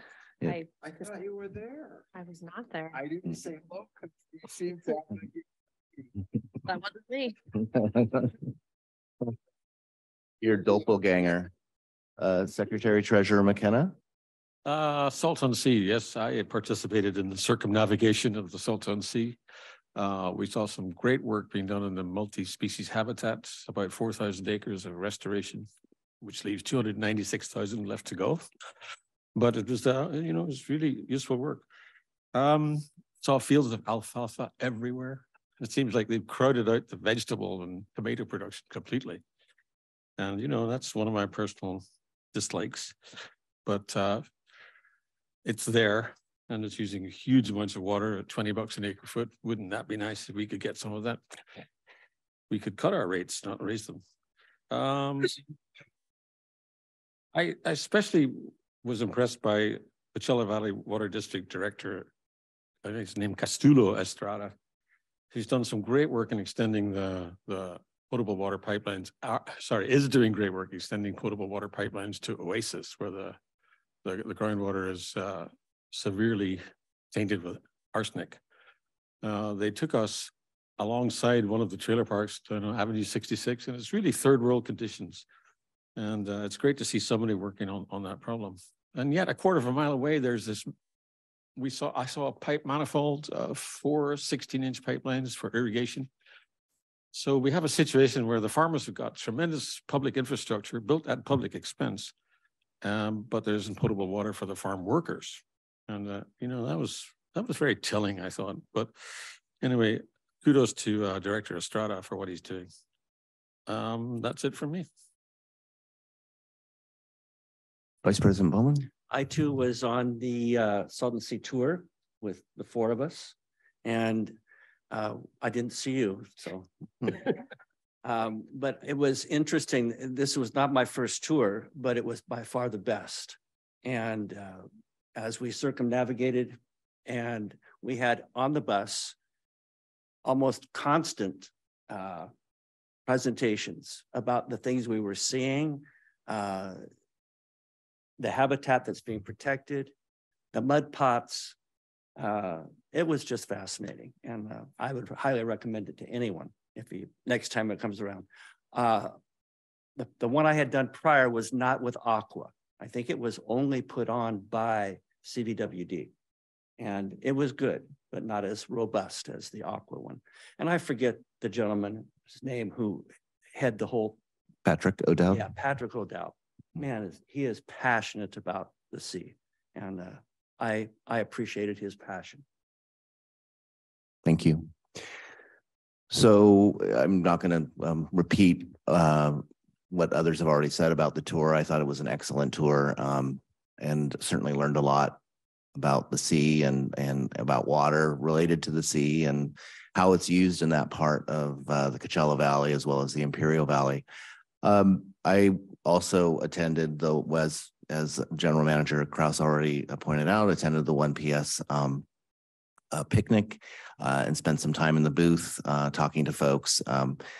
What I really enjoyed about that is there were a long line of people coming to the booth, and we had what did Melinda call it, the wheel of fun, and people got to spin, and then they got a prize of some kind from the Desert Water Agency bandana, which I have to admit I did take one, to the book, Lush and Efficient, and the rubber ducks and the bags and the water bottles and the canned water and so on. But I loved seeing that there was actually a line of people there to take advantage of that, and also to get some time to speak to them about the agency and water conservation and the like. Prior to that, I had spoke on Director Bloomer's behalf at the Tockwitz Creek Golf Neighborhood organization, which is in Region 5. But I spoke to them they had their annual meeting. There were lots of different people there. I luckily got to be up first and sort of pulled the attendees, and there were a lot of people there. There were probably close to 100 people from the neighborhood residents in the neighborhood organization. I think they were really there to hear the chief of police, who was right after me, to talk about the encampments that are happening in the Wash. But we did talk a little bit about water, of course, and sort of wanted to understand from what they knew about the agency, what the agency was about, other than the people that, they get a bill from once a month.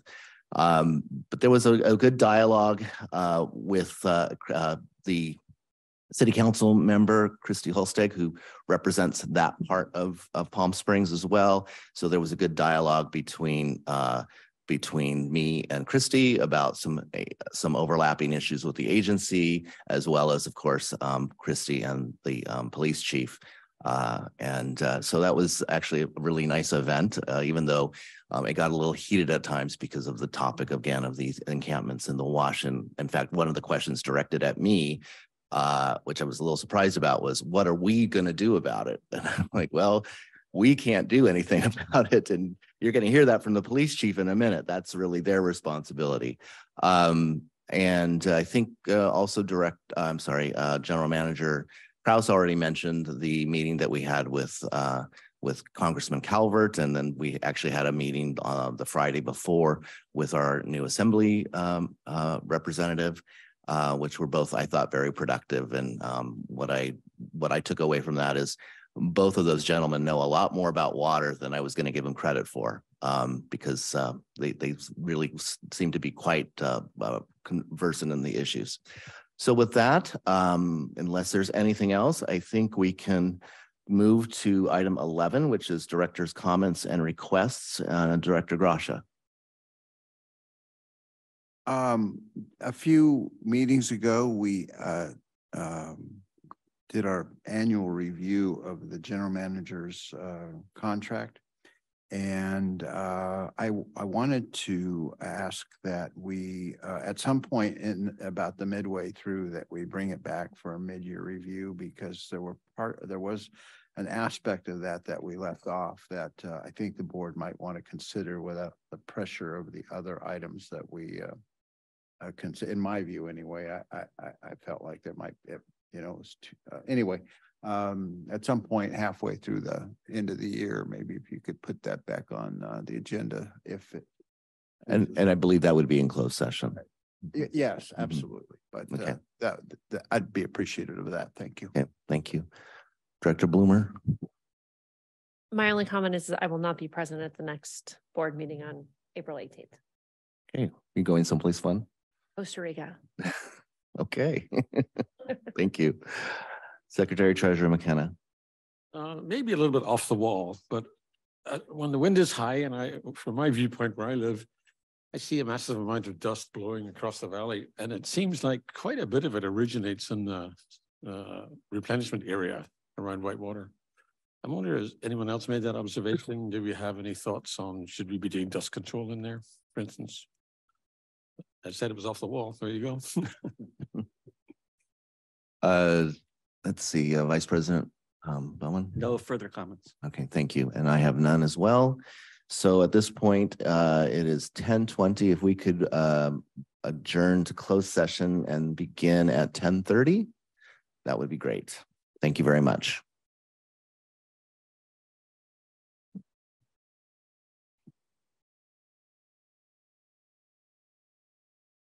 All right, so we're back in open session. We do have one more item under director's comments or requests, and that is we have our next meeting 2 weeks from today. Director Bloomer has already let us know that she will not be available. I will actually be traveling to Washington, D.C. for the NWRA conference. And as in discussion with legal counsel and our general manager, because I will be traveling on official business, I would qualify to participate in the meeting virtually as long as there is a quorum in the boardroom here on that same day. So, Mr. Riddell, I think you had some advice on how we should handle this. Well, there's under that new legislation, remote participation is allowed under one of the exceptions, and it's a just cause. It's the just cause exception, and it's allowed when the absence is caused by official business on behalf of the agency. And so it's up to the board to determine whether or not participation remotely under that exception is okay with the board. But does that take a motion and a second, or is that that's what we just? were thinking? Yeah, that's so I can be clear. Well, I would make a motion to that, as he just described, but with a little thought.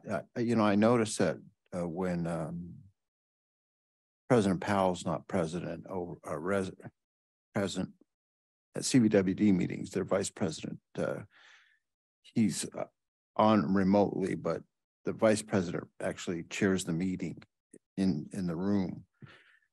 And it seems to work. I know Castillo takes over as president, so I don't know if you're interested in doing that, or if you're, but I think it's a little awkward to run a meeting from an airplane or whatever you're going to be doing. Well, I'll be in my hotel room. Okay. I don't think I'll be on an airplane. I just occurred to me, and I thought I'd bring it up because it seems to work. And would that be acceptable, Mr. Riddell?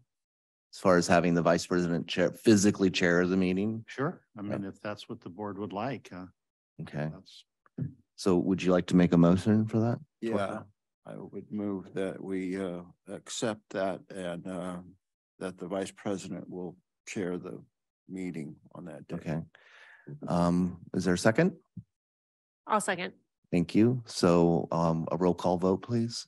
Director Gracia, Aye. Director Bloomer, Aye. Secretary Treasurer McKenna, Yes. Vice President Bowman, Yes. and President Ortega. Aye. Motion passes. Thank you. So with that, unless there's anything else, I guess we can close this meeting today. Thank you, everybody, for your participation, and we'll look forward to seeing you in 2 weeks, or most of you. Thank you. Bye. thanks.